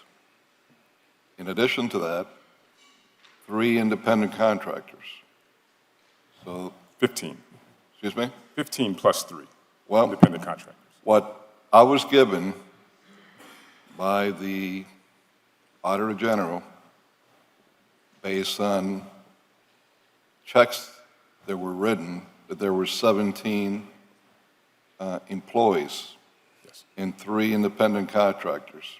In addition, you had, that was never approved ever by the commission, throughout the years, 2 park employees that, depending on what their salaries and benefits were, could amount to another $100,000 per year.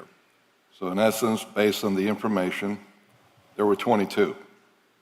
Now, you have 82 acres there. And Patrick, I'm extremely familiar with that park because before I came back to this commission, we spent a lot of time there. We're in agreement that it's a beautiful park. All Miamians should go there, should be able to enjoy it. And in fact, every time I went there, I did see Miamians from all walks of lives, all races, nationalities. It's a beautiful gem. I've also, unfortunately, since I've been back in the commission and haven't had the time that I had before, the times that I've been there, I've seen it deteriorate from the years of what I've seen. But it's important for me to bring in the amount of employees, and particularly some of the salaries that I've seen, beginning with the executive director. Now, you have approximately 80 acres there, give or take a couple. I'm going to tell you in another park trust where we have approximately 60 acres, the Bayfront Park Trust, in between Bayfront Park and Foray Park, that I think we're in agreement that those are the most used parks in the city of Miami. On top of that, there's all kinds of facilities that have to be kept up there, et cetera, et cetera. We have 11 people, 5 maintenance, 5 full-time, 1 part-time. So 10 and a half that we have. If we can handle both of these parks, the central parks of Miami, with these amount of people,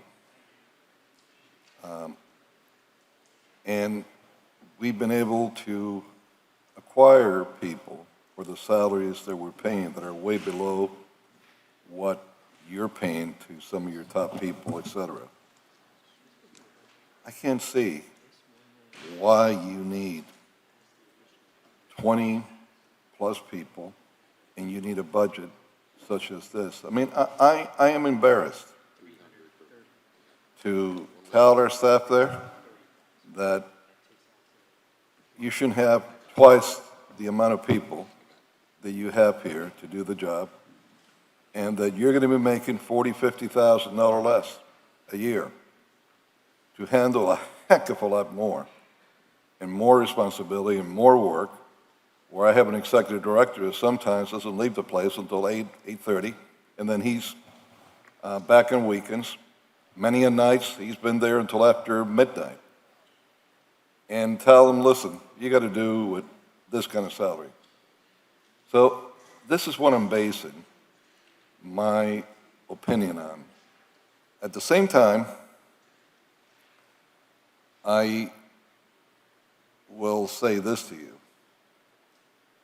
The time to get into everything else, it's not here. The stuff that you brought up, we have to wait until the Auditor General finishes that report. Then we get into that, when we both can speak, and we have a final report. Budgets are made where you could have budget amendments throughout a year. Usually, most cities, not necessarily, have one budget amendment throughout the year, but you could have more than one. It's, nothing that's written in stone that says one. There is no way, and I have supported the chairwoman in everything she has asked for since she's been here. But in this one, I'm sorry. I can't be on this one because I feel that same responsibility that you feel that you have, I feel it too. Because as Mr. Timmy brought up here, when I was mayor, you might remember that even though you're a lot younger than I, so you were a much younger man, I with Commissioner Teo were the guys that championed this and made it happen at the end. I still remember going into the beach there with your grandmother that day. And Teo was behind us. It was a little cold for him. God bless him. But we all wanted this. We all wanted this. But we all have a responsibility to do it right. Now, I commit to you, to the chairwoman, to everybody, that I will help to try to find all kinds of new ways of bringing dollars to the trust because it needs to be self-sufficient, and it can. And that's the part that bothers me. You have a gem there that so much more could be done with it. You got 20 people and 2 that were being given as a freebie, 22, and that no one can come up with ways of bringing and generating a new revenue. In fact, what revenue was coming, there were huge amounts. As I understand, they were being paid to independent contractors to bring that in. We don't have that in Bayfront Park. We don't have that in Maurice Ferré Park. It shouldn't be that way when stuff are brought in that fashion. But I need to get in there, and that's why I'm going to name myself as my board member, so that I'm not throwing the responsibility on anybody. I want to get in there myself. It's my brother who's a CPA, but even though he might get ticked off when he hears this, I'm pretty good at the numbers. Ray used to probably go and tell him, so. But I want this to succeed. This is not just for Black Miamians, but it's for all Miamians, like you said, and I thank you for having said that. So I want it to succeed. I believe that I could come with a lot of ideas to make it succeed. The choo-choo train that you have there, I love that. It is, you know, we don't have anything like that in South Florida.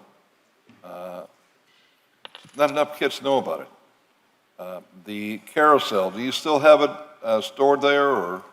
Still there, it's not currently operational. Well, but it could be fixed. Okay, I'm sorry, it is Yeah, operational. it is. It's down for a while, but it is operational. That's an antique carousel, one of the most beautiful carousels that we have anywhere.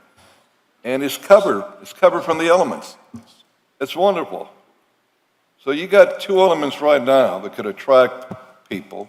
You just need to bring the third that would then have mothers, fathers, bring in their kids because they could spend the whole day there. And that hasn't happened.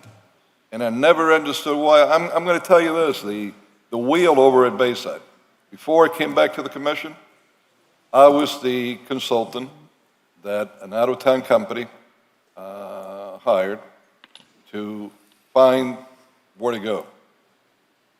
I tried like heck to convince them to bring the carousel to Virginia Key without speaking to anybody because I didn't know what they wanted. And to bring a heck of a lot more rides and other stuff to combine it with the train, the other carousel. They were looking for something that already had the crowds there that they didn't have to bring them in. Sure. Because there was a one deal they had, just a carousel that they wanted to do. So I'm giving you a lead there, and one of the things that we could do. I know people in different parts of the country that we could go to for this. There's so much there that could be done. It's a beautiful place. And so as much of a concern as I have of what I've seen from the Auditor General, I will be willing to go with the same amount of funding you had before, 300. But Patrick, at this point, I cannot go with 6. And I will say this, I will go with the 300, also making it clear, not just on this park trust, but in any park trust, that if they cannot be weaned out of city monies within the next 3 years, that then the city, you said Parks Department, well, if you want help from the Parks Department in addition, then the Parks Department should run it. And just have a board for different things, but then the city's in charge of everything where no money is given. Now, one of the things that you said, and I know how you feel about it, the museum there, and I know how important it is for you. But you've heard so many people come here and talk about climate change, climate change, climate change. We're right on the beach here, slow. The one thing that I will commit to you, and maybe we could have a general referendum in Liberty City and in Overtown, or, any other adjoining areas that we see fit. In what does the Black community, the African American community of Miami prefer? African American Museum in the mainland, maybe by the Lyrics Theater, another part of Liberty City, Overtown, or a full-blown museum in Virginia Key.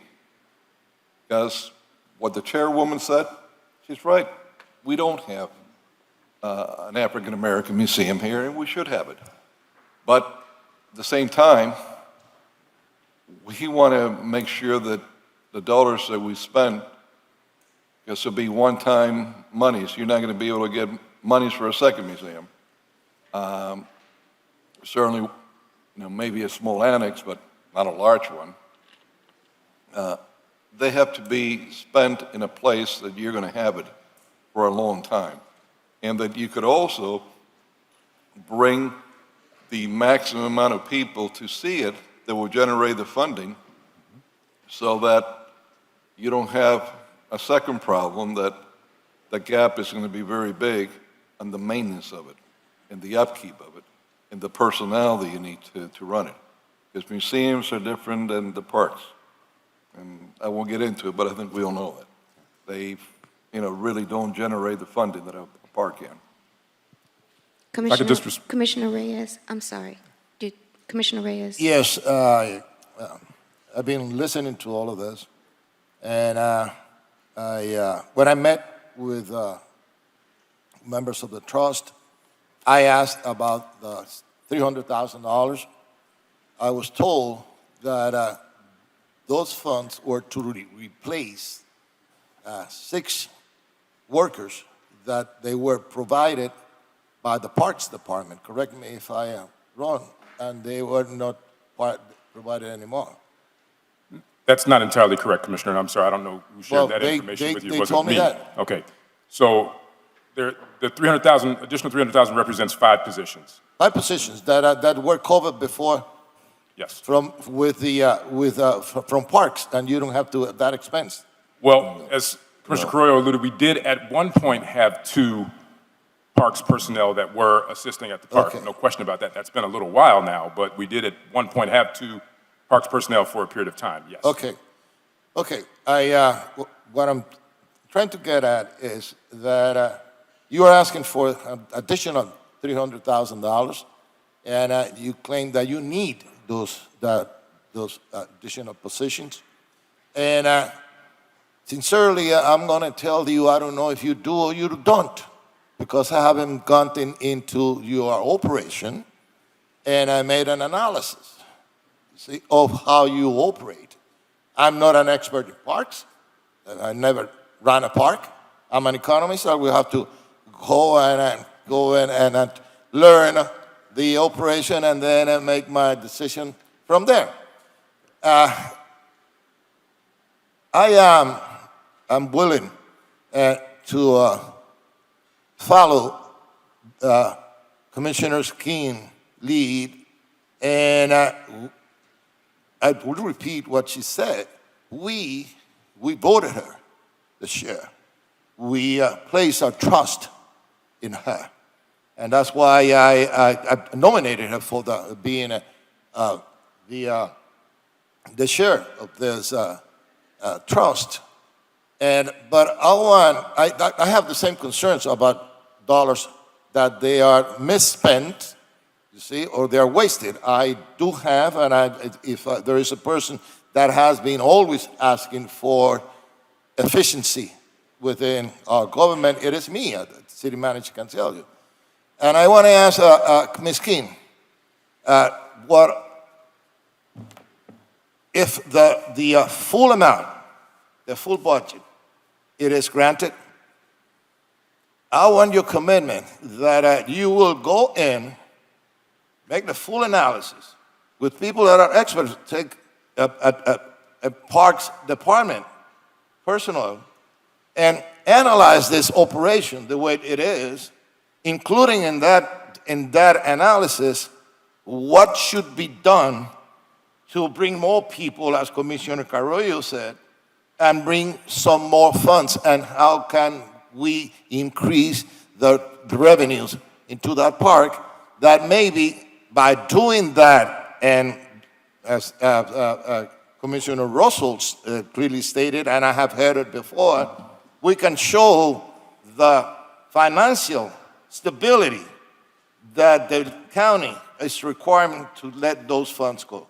And therefore, and are we committed to that, ma'am? Yes, absolutely. And then, having heard that, I will second Mr. Russell's motion. All in favor? No. Chair. No, hold on a second, Madam Chairwoman. I have a few comments, a few more comments. More? Absolutely, You ma'am. said a lot. It's important. It's important to put some things on the record. Okay. Because this is something that we're all going to be board members of this, Yes, and we're putting your trust, yes. our trust in you, Yes, but we're also going to be overseers of what's happening here. yes. Okay. So to get the real numbers correct, $859,000 more or less in salaries. It's really out of a $1,330,000 budget, because we're not including the $300,000 you want to add to it now. So that's about 64% of your budget right now is in salaries. 64%. Okay, you're asking for 300,000 more. Let me tell you what I'm going to do. I'm going to vote against this. But hold on. I'm going to commit from my office budget $150,000 to build the African American Museum and capital expenses, to actually build it, not to pay 23 people, but to build it. So for my office budget, this is not in my district. Normally, our office budgets go to things that occur in our respective districts, but I will commit, I put my money where my mouth is, $150,000 from my office budget, which is a big amount, we don't have that much in our office budget, to build the museum. But I can never commit until I get a grasp and an idea of what's happening here. Again, because it's not only you, you're the chairwoman, but we're board members and we're overseers of the city's dollars. Until I see something that makes economic sense to me, and you're an economist, Commissioner Reyes, you know, something that makes economic sense, and there's no economic sense, I'm not an economist, where 64% of the budget goes to salaries. Now you have 23 people, and I can go into the Omni CRA, you can go into the Downtown Development Authority, you can go into, when you were the Omni CRA and Downtown Development Authority, Commissioner Carrero went to the Bayfront. That kind of overhead in an organization is absurd and unjustifiable. So to vote for it will be a malfeasance on my part. So I'm going to vote against it. It's going to pass, but I'm going to vote against it. But I'm going to give you $150K for the museum and capital. And if everybody here does the same thing, 5 times 150, well, that's almost $1 million. Yes, it is. Okay? So everybody here, including you, Commissioner King, Chairwoman, you could put $150K of your dollars into the building of the actual museum. We can all do it, right? Because we're all committed to doing that. So there's no misunderstanding, it's not misconstrued by anyone. I want to build, like Commissioner Carollo does, the African American Museum, but I do not want to pay salaries. Okay.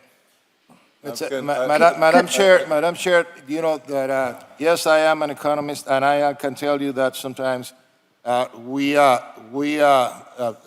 percentage of salaries is a function of the position of and the cost. City of Miami has over 50%, close to 80% in salaries. But what I want that commitment from you is that we're going to analyze the positions and what are they doing.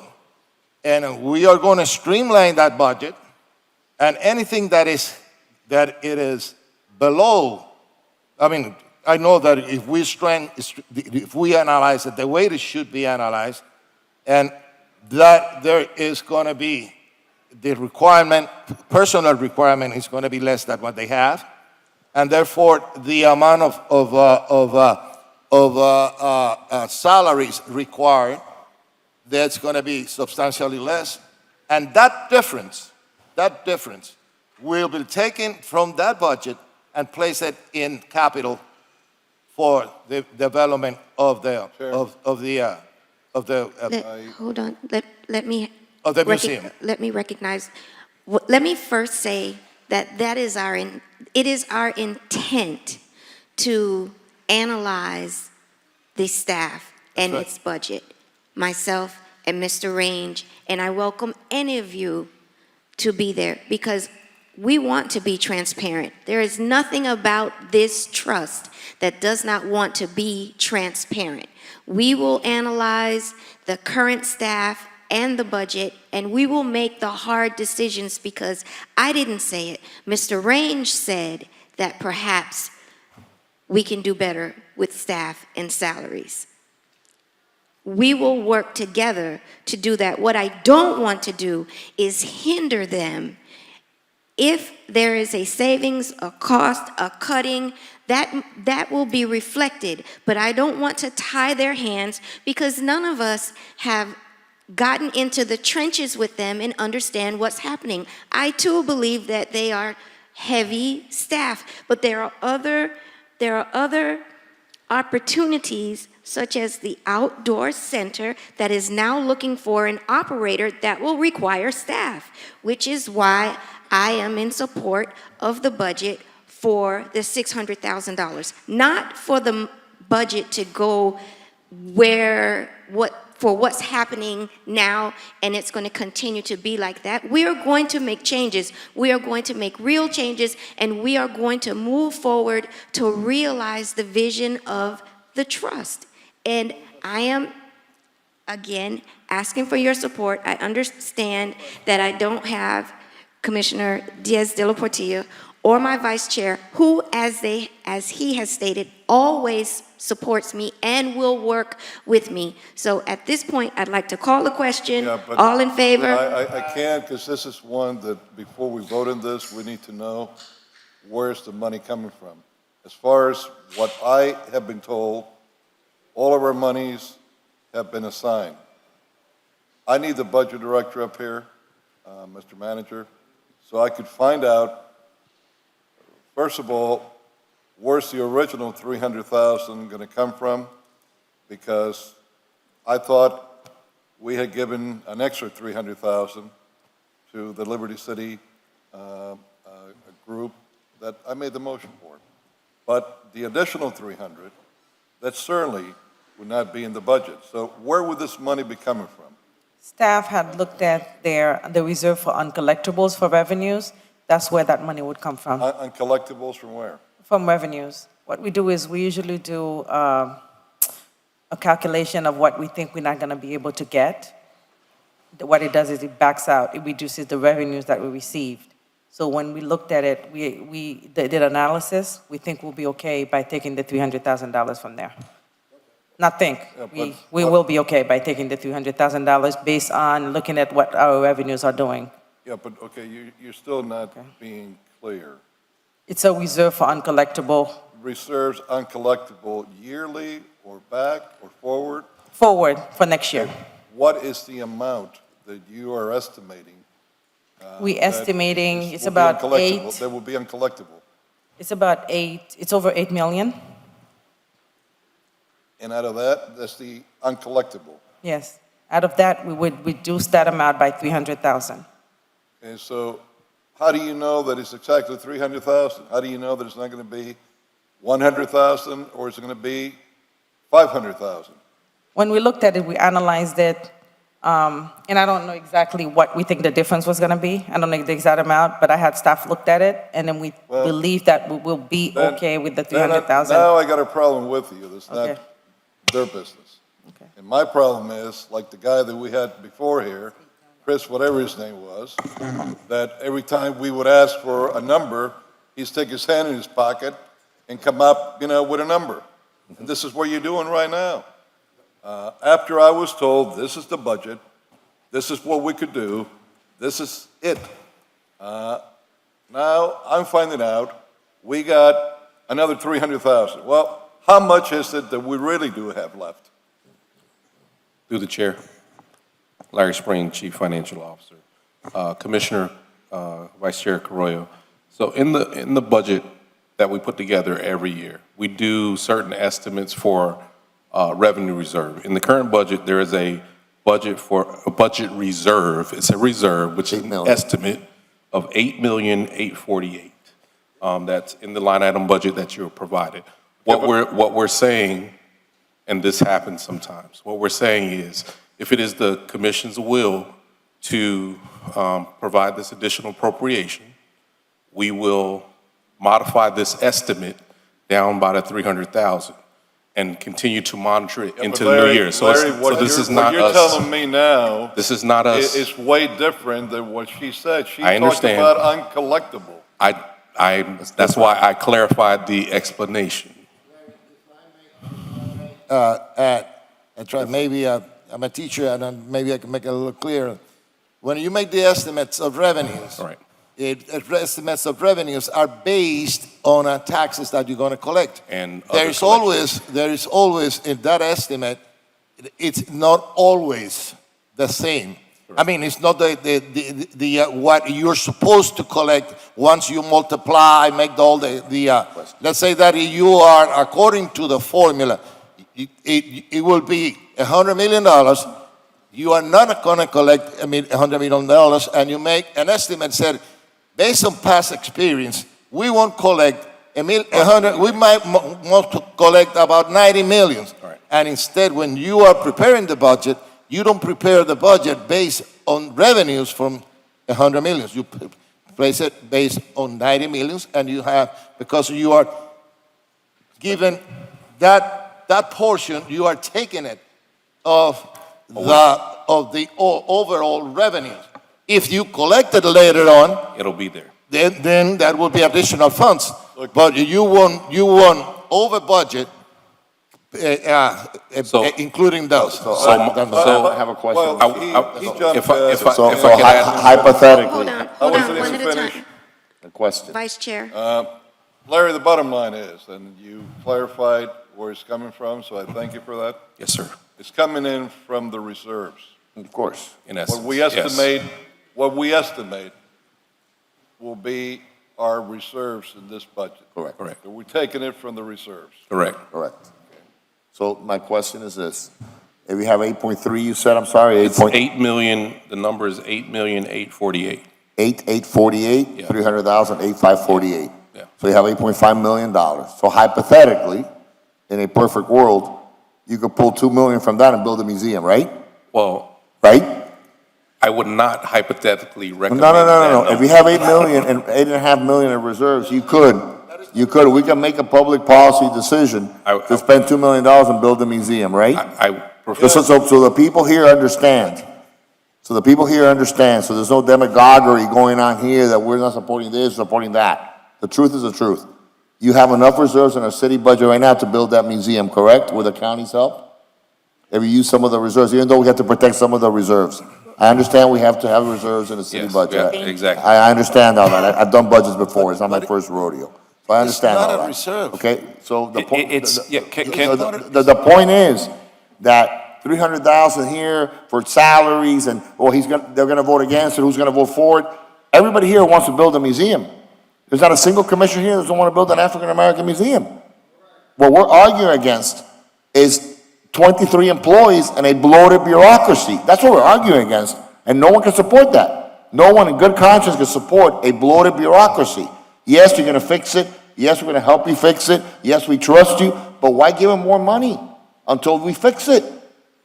Why pour good money after bad if we know it's too much money being spent on salaries? Because that's not justifiable. That's a rhetorical And question. Is it a rhetorical question, or do you want me to answer it? No, but it's not a question to you, it's a point. A rhetorical I have question. supported you, Madam Chairwoman, Yes, you have. from the beginning. When you were running for office, You I was have. supporting you, remember? Absolutely. Okay, and you're my friend on top of that. Always. But, However, However. You cannot, cannot justifiably support I understand giving your position. additional dollars I understand to a bloated your bureaucracy. position. I understand your position. Good. I just want to reiterate it. As well as we accept that. Mr. Range?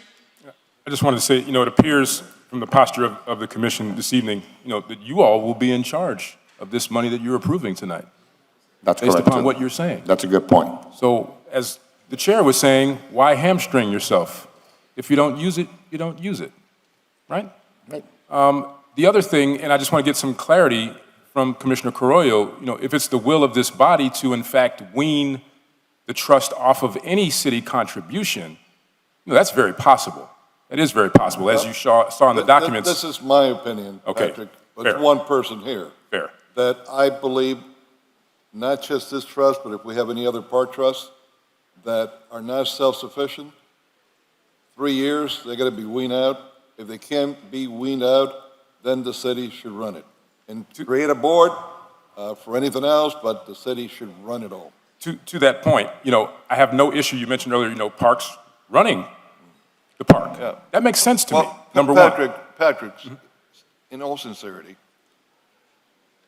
you have 82 acres, about 80 acres, but a lot of it is beach, others in different ways. You have mangroves in some areas that you don't really have to mess with. They were planted years ago. Now they're big. I can't see all the little fishies coming in from the ocean now like I used to, nor the iguanas. That you had a lot there. But bottom line is, I got some 60 acres of the most used parkland in Miami with all kinds of structures. And I got 11 employees, 10 full-time, 1 part-time. You're looking at, 22 there. Now you want to bring it up to, 23, whatever. I mean, it just doesn't add up. And then the salaries, when I compare them, don't add up either. This is why I cannot vote for this. And frankly, this is something we should have looked at right now, where salaries and so on, and what do people do? An assistant to an assistant to an assistant. I don't know what's there. So that's the kind of stuff that you do in budgets. And maybe, we need to look maybe a little bit more like the county does things in the future, that we have committees and so on, so we can save time and then bring things back here. But I will tell you, when I was city manager in Doral, the first budget that was approved just before I became manager, I looked at that budget, I couldn't believe it. And I did an amended budget. And I took out like 42%, something like that, that we brought back into the general fund. The budget was so bloated at the time. And this is what I'm seeing here, that there are monies that are being used, are being paid, some that you don't even know how much you're paying. If you're paying the right amount or not to this independent contractors, consultants, that it can't go on that way, and you don't need. I guarantee you, that with half the people that you have there now, and lesser salaries, you could do one heck of a job there. But, I don't know what's going on there because I'm not day to day. And you're not paid to be there day to day either. You're giving up your time, and we thank you for that, to be part of a board, but, you can't be there holding someone's hand the whole day. So until I get there, I'm not going to be able to go into more because, frankly, I got to, just like every one of us here, has a tremendous amount of responsibilities. You do too in your personal life. Absolutely. Yeah. Well, I know. So I can't go along with this for the reasons that I stated. At least we've shown where the additional 300 is going to come from. It's going to come from monies that are being put aside that are going to be looked at as reserved into the future. So we're cutting the reserves down, and at least we establish where it's coming from. But I'm going to go in there, and you might agree with some of the things that I'm going to point out. You might not agree with others, but I'm going there with one mission: to make that That's efficient. as efficient and as successful as we can. I want the inner city kids being able to come there, spend days there, having a good time there, and finding out about African American history and Miami history as a whole. And there's no reason for that place not to be self-sufficient. And that's what's got me, so ticked off. I mean, you got a gym there, 20 plus people. That should have been self-sufficient long ago. Well, we were, and we can be. And two things to your point. I'd like to recommend that, there's already a bit of I'll call it a task force in place with city staff from, not CIP, whatever it's called now. They meet the last Thursday of every month with our city attorney to follow progress of the park, particularly as it relates to the museum items. I'd like for you all also to be a part of that. I'm willing to be a part of that if you'd like for me to, because it appears again that you all will take over the board, which perhaps you all are better situated to do this than we are. We will. Well, and I have no issue with that. Patrick, three of the things that you need to make any place successful. One is where it's located at and how you get there. Where you're located at, it's bar none, one of the best sites in Miami. Absolutely. Getting there through transportation might not be an A, but it's certainly not a D. Because just when you go on the Crossway, you get into 95 and beyond, real easy. But then security, that's a super secure place and a very easy place to secure. Parking. In Miami, if you don't have parking, you're dead as a business. You have all that parking there already set up. You could have big events there, and you got plenty of parking. And then if you need an overflow, you got the area that's closer to the tiny homes. But by the way, that needs to be promoted more for people to go there and enjoy those and to have more built out there and more playgrounds in that area there. Yes, yes. So I'd like for you to consider the task force. The second thing is, to your point about this park being self-sustaining, okay? We were at the time that the city was giving us no money. We were self-sustaining. We had to be. We had no choice. So we're not far from that, and we know what that is. So that can be done, and maybe it will be you all that do that. That's one what thing we're to looking consider. for. That's what we're looking for. Yes, the last thing to consider, which we have already kind of created a bit of a pathway for, we just hadn't unleashed it yet because we've not had a chance to speak with you all. One opportunity that we have is to become a part of the National Park Service. We have that opportunity. I've been exploring that with some other folks, and we have that opportunity. So if it's really a situation where the city is not in a position or does not want to contribute dollars towards this, there's an opportunity for this to be preserved and still be a gem of the city of Miami.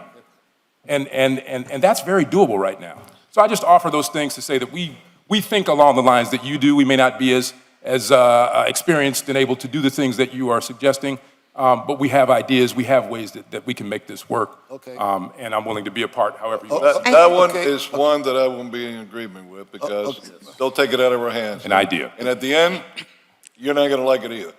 That is what we I know it'll be here, though. I know it'll be here. Commissioner Russell would like Thank to you. say something. Just very brief. Just very briefly. I misspoke on my motion. The additional $300,000 is not an amendment. It's already baked into the Yes, the item itself. So it's not an amendment of 300, it's just Right, simply an it's acceptance just- of BH7 as is. As That's is. it. And I want to clarify for the record, it is not $8 million. It's not a reserve. It won't be a reserve until we collect part of it. Okay. It's a reserve in the books, so the way you look at It's a it. cushion that's Of course basically Okay. inflated. Call it is a the protector. question. All in favor? Aye. Motion carries. Thank you all very Thank much, you. The Commissioners. motion We need passes your support. 3-2. 3-2. Yes. With Commissioner Correa and Commissioner Diaz-Loportillo voting no. Understood. Voting no. At this time, we can take up Thank you. BH1. I will move BH1. I'm sorry, I'll second it. All in favor? I'm sorry, Aye. Dave, Chair? which one? BH1. It's BH1 is an the ordinance? millage. The millage. Oh, the millage. Yes. BH1 is an ordinance. Title needs to be read into the record. Title needs to be read into the record. Bye-bye, guys. Have a good night. Get some rest. An ordinance of the And remember, Miami I was City the only one that gave you $150,000 a day, so you know.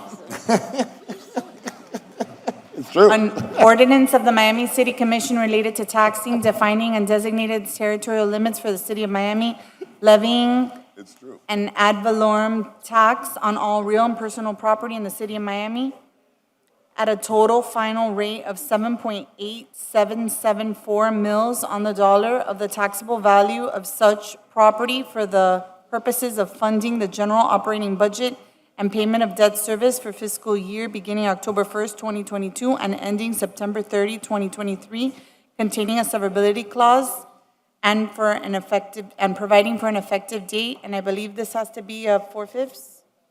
Yes, ma'am.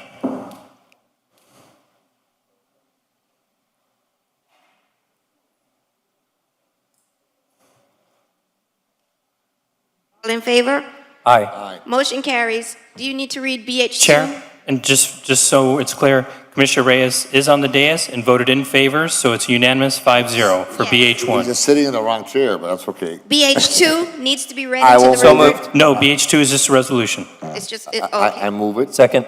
Also a 4/5. Aye. All in favor? I have an amendment. As amended. As amended. I'm sorry, Madam Chair. Amendment. I have a discussion.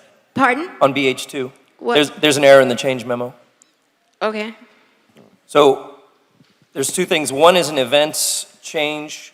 There's $15,000 that is allocated to Blacktop. I'd like to see that move to the Goombay Festival. So the Goombay Festival will now go up to $55,000. And the other amendment I would like to make is I would like to fund the additional 2 positions in the Resilience Department, which is $150,000. And that'll keep that new department from being hamstrung. They're very clear about the administrative needs they have. No. I brought this up on first reading. Didn't you hear where? If I could just finish, please. Can I speak afterwards? Thank you. And then I want to come Between first and second, Parks and Recreation Department went up. Resilience and Public Works went up. Police went up. This was something I did bring up on first reading, and I expected to see it in the change memo, but it wasn't there. So this is something I'd like to see us find the budget for. As it's a new department with a new CRO, and the Chief Resilience Officer won't be able to do their job well if they don't have a good staff. It's their first season not under the umbrella of the Public Works Department with all of their logistics. So I think it'll be a big help to them. It'll make a difference. Okay, so I'm the maker of the motion, and I do not accept the amendment. Okay. So unless somebody else wants to move it. No, I will not. And if I could answer? Please. But I withdraw my Yeah. motion because I'm Yeah. not accepting that amendment. The problem that I'm seeing we're having, and it's starting to really concern me, and maybe you didn't hear what Mr. Springs had to say. The last 300,000 came from reserves. So where do you think that amount is going to come from? Reserves. And anything other, reserves. And if the shit hits the fan, where do you have to go to? Reserves. It's a free-for-all. And we're not going to have enough for the Right. city. And this is a city that every year is facing real dangers. We're throwing the dice every year that a major hurricane ain't going to come over here, or even a minor one, and cost us tens of millions of dollars. Now, my concern is that, we're becoming like Washington, D.C., throwing money all over the place, even spending future monies all over the place. And the bottom line is that Washington's got a printing press. The money might not be worth as much every time they spend the billions, but they got a printing press. We don't have one. We don't have a printing press. So, for those reasons, I cannot go on in spending and adding more monies to this budget that are coming from the reserves. I told, Madam Chair, I made the point to Mr. Spring, I made the point that you take $2 million, but I think you understood why I made that point. Yes, I did. And then Vicky jumped over there, our city attorney, oh, you have to have reserves, of course, every budget has to have reserves. So the point is that Commissioner Carrera is 100% correct. Every budget has to have a percentage of that budget in reserves to protect against an unexpected situation, right? A hurricane or something that we cannot handle. Commissioner Reyes knows that. He's an economist. He understands this, right? So every time somebody wants something, a pet project, a turkey maybe, and says, hey, I want 150 here. I want 100 there. I want 300 here. Take it from reserves, and then we deplete our budget, our reserves, and we have a problem. I don't think anybody agrees that a priority, or I don't know, maybe the commission does agree, I don't know. I don't. This resiliency thing, because you bring 10 people here, which you brought them, right? Yeah, you did. And to come up here and talk about things that are not top priorities for our city, by the way, we have like crime and homeless and affordable housing and things that are probably bigger than 2 employees for some department, some bureaucratic department. I think it's a waste of our money. And I think it's eating into our reserves, and we can't fall into that pattern of eating into our reserves. Tell me, Mr. Spring, if I'm wrong in how reserves work in a budgetary process. How does that work? You've adequately described it. So we do need to have reserves. And that reserve that I spoke about, that's an estimate that we make. Do you think that reserve number is a little bit low for our city right now? Well, based on your experience and as our CFO? I think it's low. I need to be very careful about that response. First of all, if we go by our CAFR from last year, Right. we met our financial integrity principles. Yes. As we're projecting for next year, we have provided for conservative estimates to maintain that level of reserve and continue to add to it. So obviously, you pose two ranges, a couple 100,000 versus 2 million. Sure. I would be comfortable changing the estimate for a couple 100,000. I would not be comfortable changing that estimate for 2 million. So I know that's not a direct answer, but that kind of gives So you the couple a sense 100,000, we already did. We did 300,000. Which we already did. We already did. We did more than a couple. We did 300.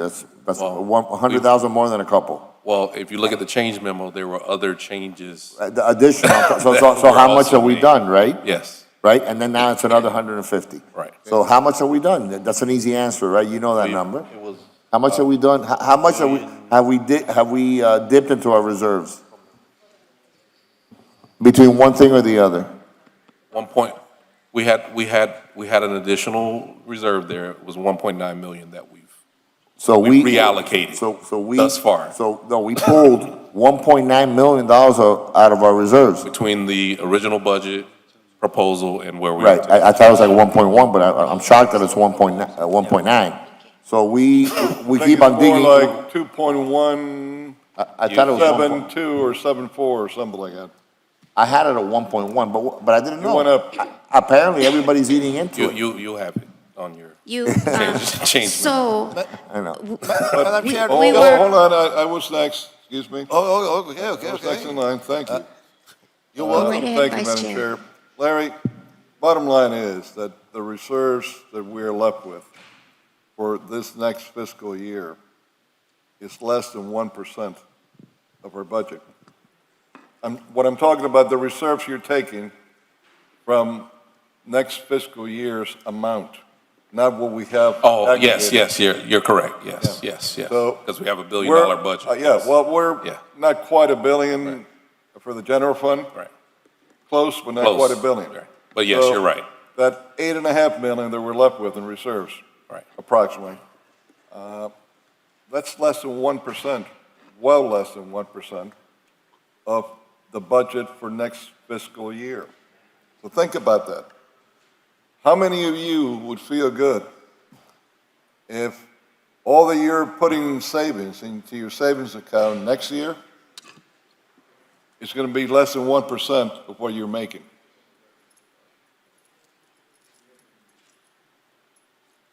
I'll leave it at that. Okay. Madam Chair, may I ask? Commissioner? Commissioner Diaz de la Portilla, and I agree with you with all these changes. How about if we, the budget that we approved, you see, and include only an additional $15,000 for the blacktop and $40,000 for Goombay. That's it, and the rest, forget about it. Yes, sir. So It's reducing the blacktop and adding it to Goombay. That's right. Yep. Okay? Yeah. So I will do the motion with that, but not the 154, is it? That's right. 150. Madam Chair, if I could just respond though, because. Well, I'm making a motion. Yeah. Let me make. Are you I'm gonna making a make- motion. Wait, hold on. Can I get seconded? Let him respond. Okay, but I'm making the motion. Wait, but you gotta. Somebody has to don't we have second, do then we have away- discussion But on don't the we have to motion. do away with the motion that's already here? No, I already withdrew the motion. You I'm withdrew making- the motion? I'm making a new motion, A new motion, right, which takes into account the two things that Commissioner Russell requested. okay? That Commissioner Reyes has seconded that motion, and now we have the motion on the table, now we discuss it. Okay, Commissioner Russell? Thank you. I just would like to say that the activists who came to speak about resilience, I haven't spoken with, phoned, emailed, or texted with a single one of them. This is their organic initiative to plan our city for the future. And it's not a District 2 thing, it's not a Ken thing, it's not a red or a blue thing. It's part of Miami's future, and I think it's worthy for all of us to invest in. And so I do hope when we get to the mid-year, because as they get their feet and they get their operational budget together, if they need it, they will go to the manager, and if they, and I hope we look at it differently as we get to the mid-year, but thank you. Thank you. Can we move it now? I think we're good to go. Commissioner- Hold on, she's got one more. I think we're good to go. Vice Chair would like to But, speak. It's 8 o'clock, But Commissioner. explain You want to to mess me- with him? You want to mess with him? You're not done Explain yet? to me so that I don't have to be thinking about it for the next couple of weeks until we meet. You still haven't moved out of the house you sold 16 months ago. Commissioner, Have you moved back into your old one? No, I have not. So I haven't moved either. Yeah, but do you know how much rent you're finally paying? Because last time you told me you didn't know it was $3,500 or $4,500. I was very call the clear. question, call the It's ex- question. I'm thinking of Exactly none of your business. I'm thinking of reappointing him, so, don't ruin his chances. He has to have a residence. This is why I'm trying to establish where he really lives. I'm I going want to to make sure he didn't go out of district. We are now punch drunk because it's 8 o'clock and we're delirious. Yes, now. ma'am. So, Yes. all in favor? Aye. Motion carries As amended. as amended. amended. Now we're in BH3, I think. Is that There it? is no BH3, we're Oh, all we're done. We're good to go? The meeting is now adjourned. We have a budget. Congratulations. Congratulations, administration.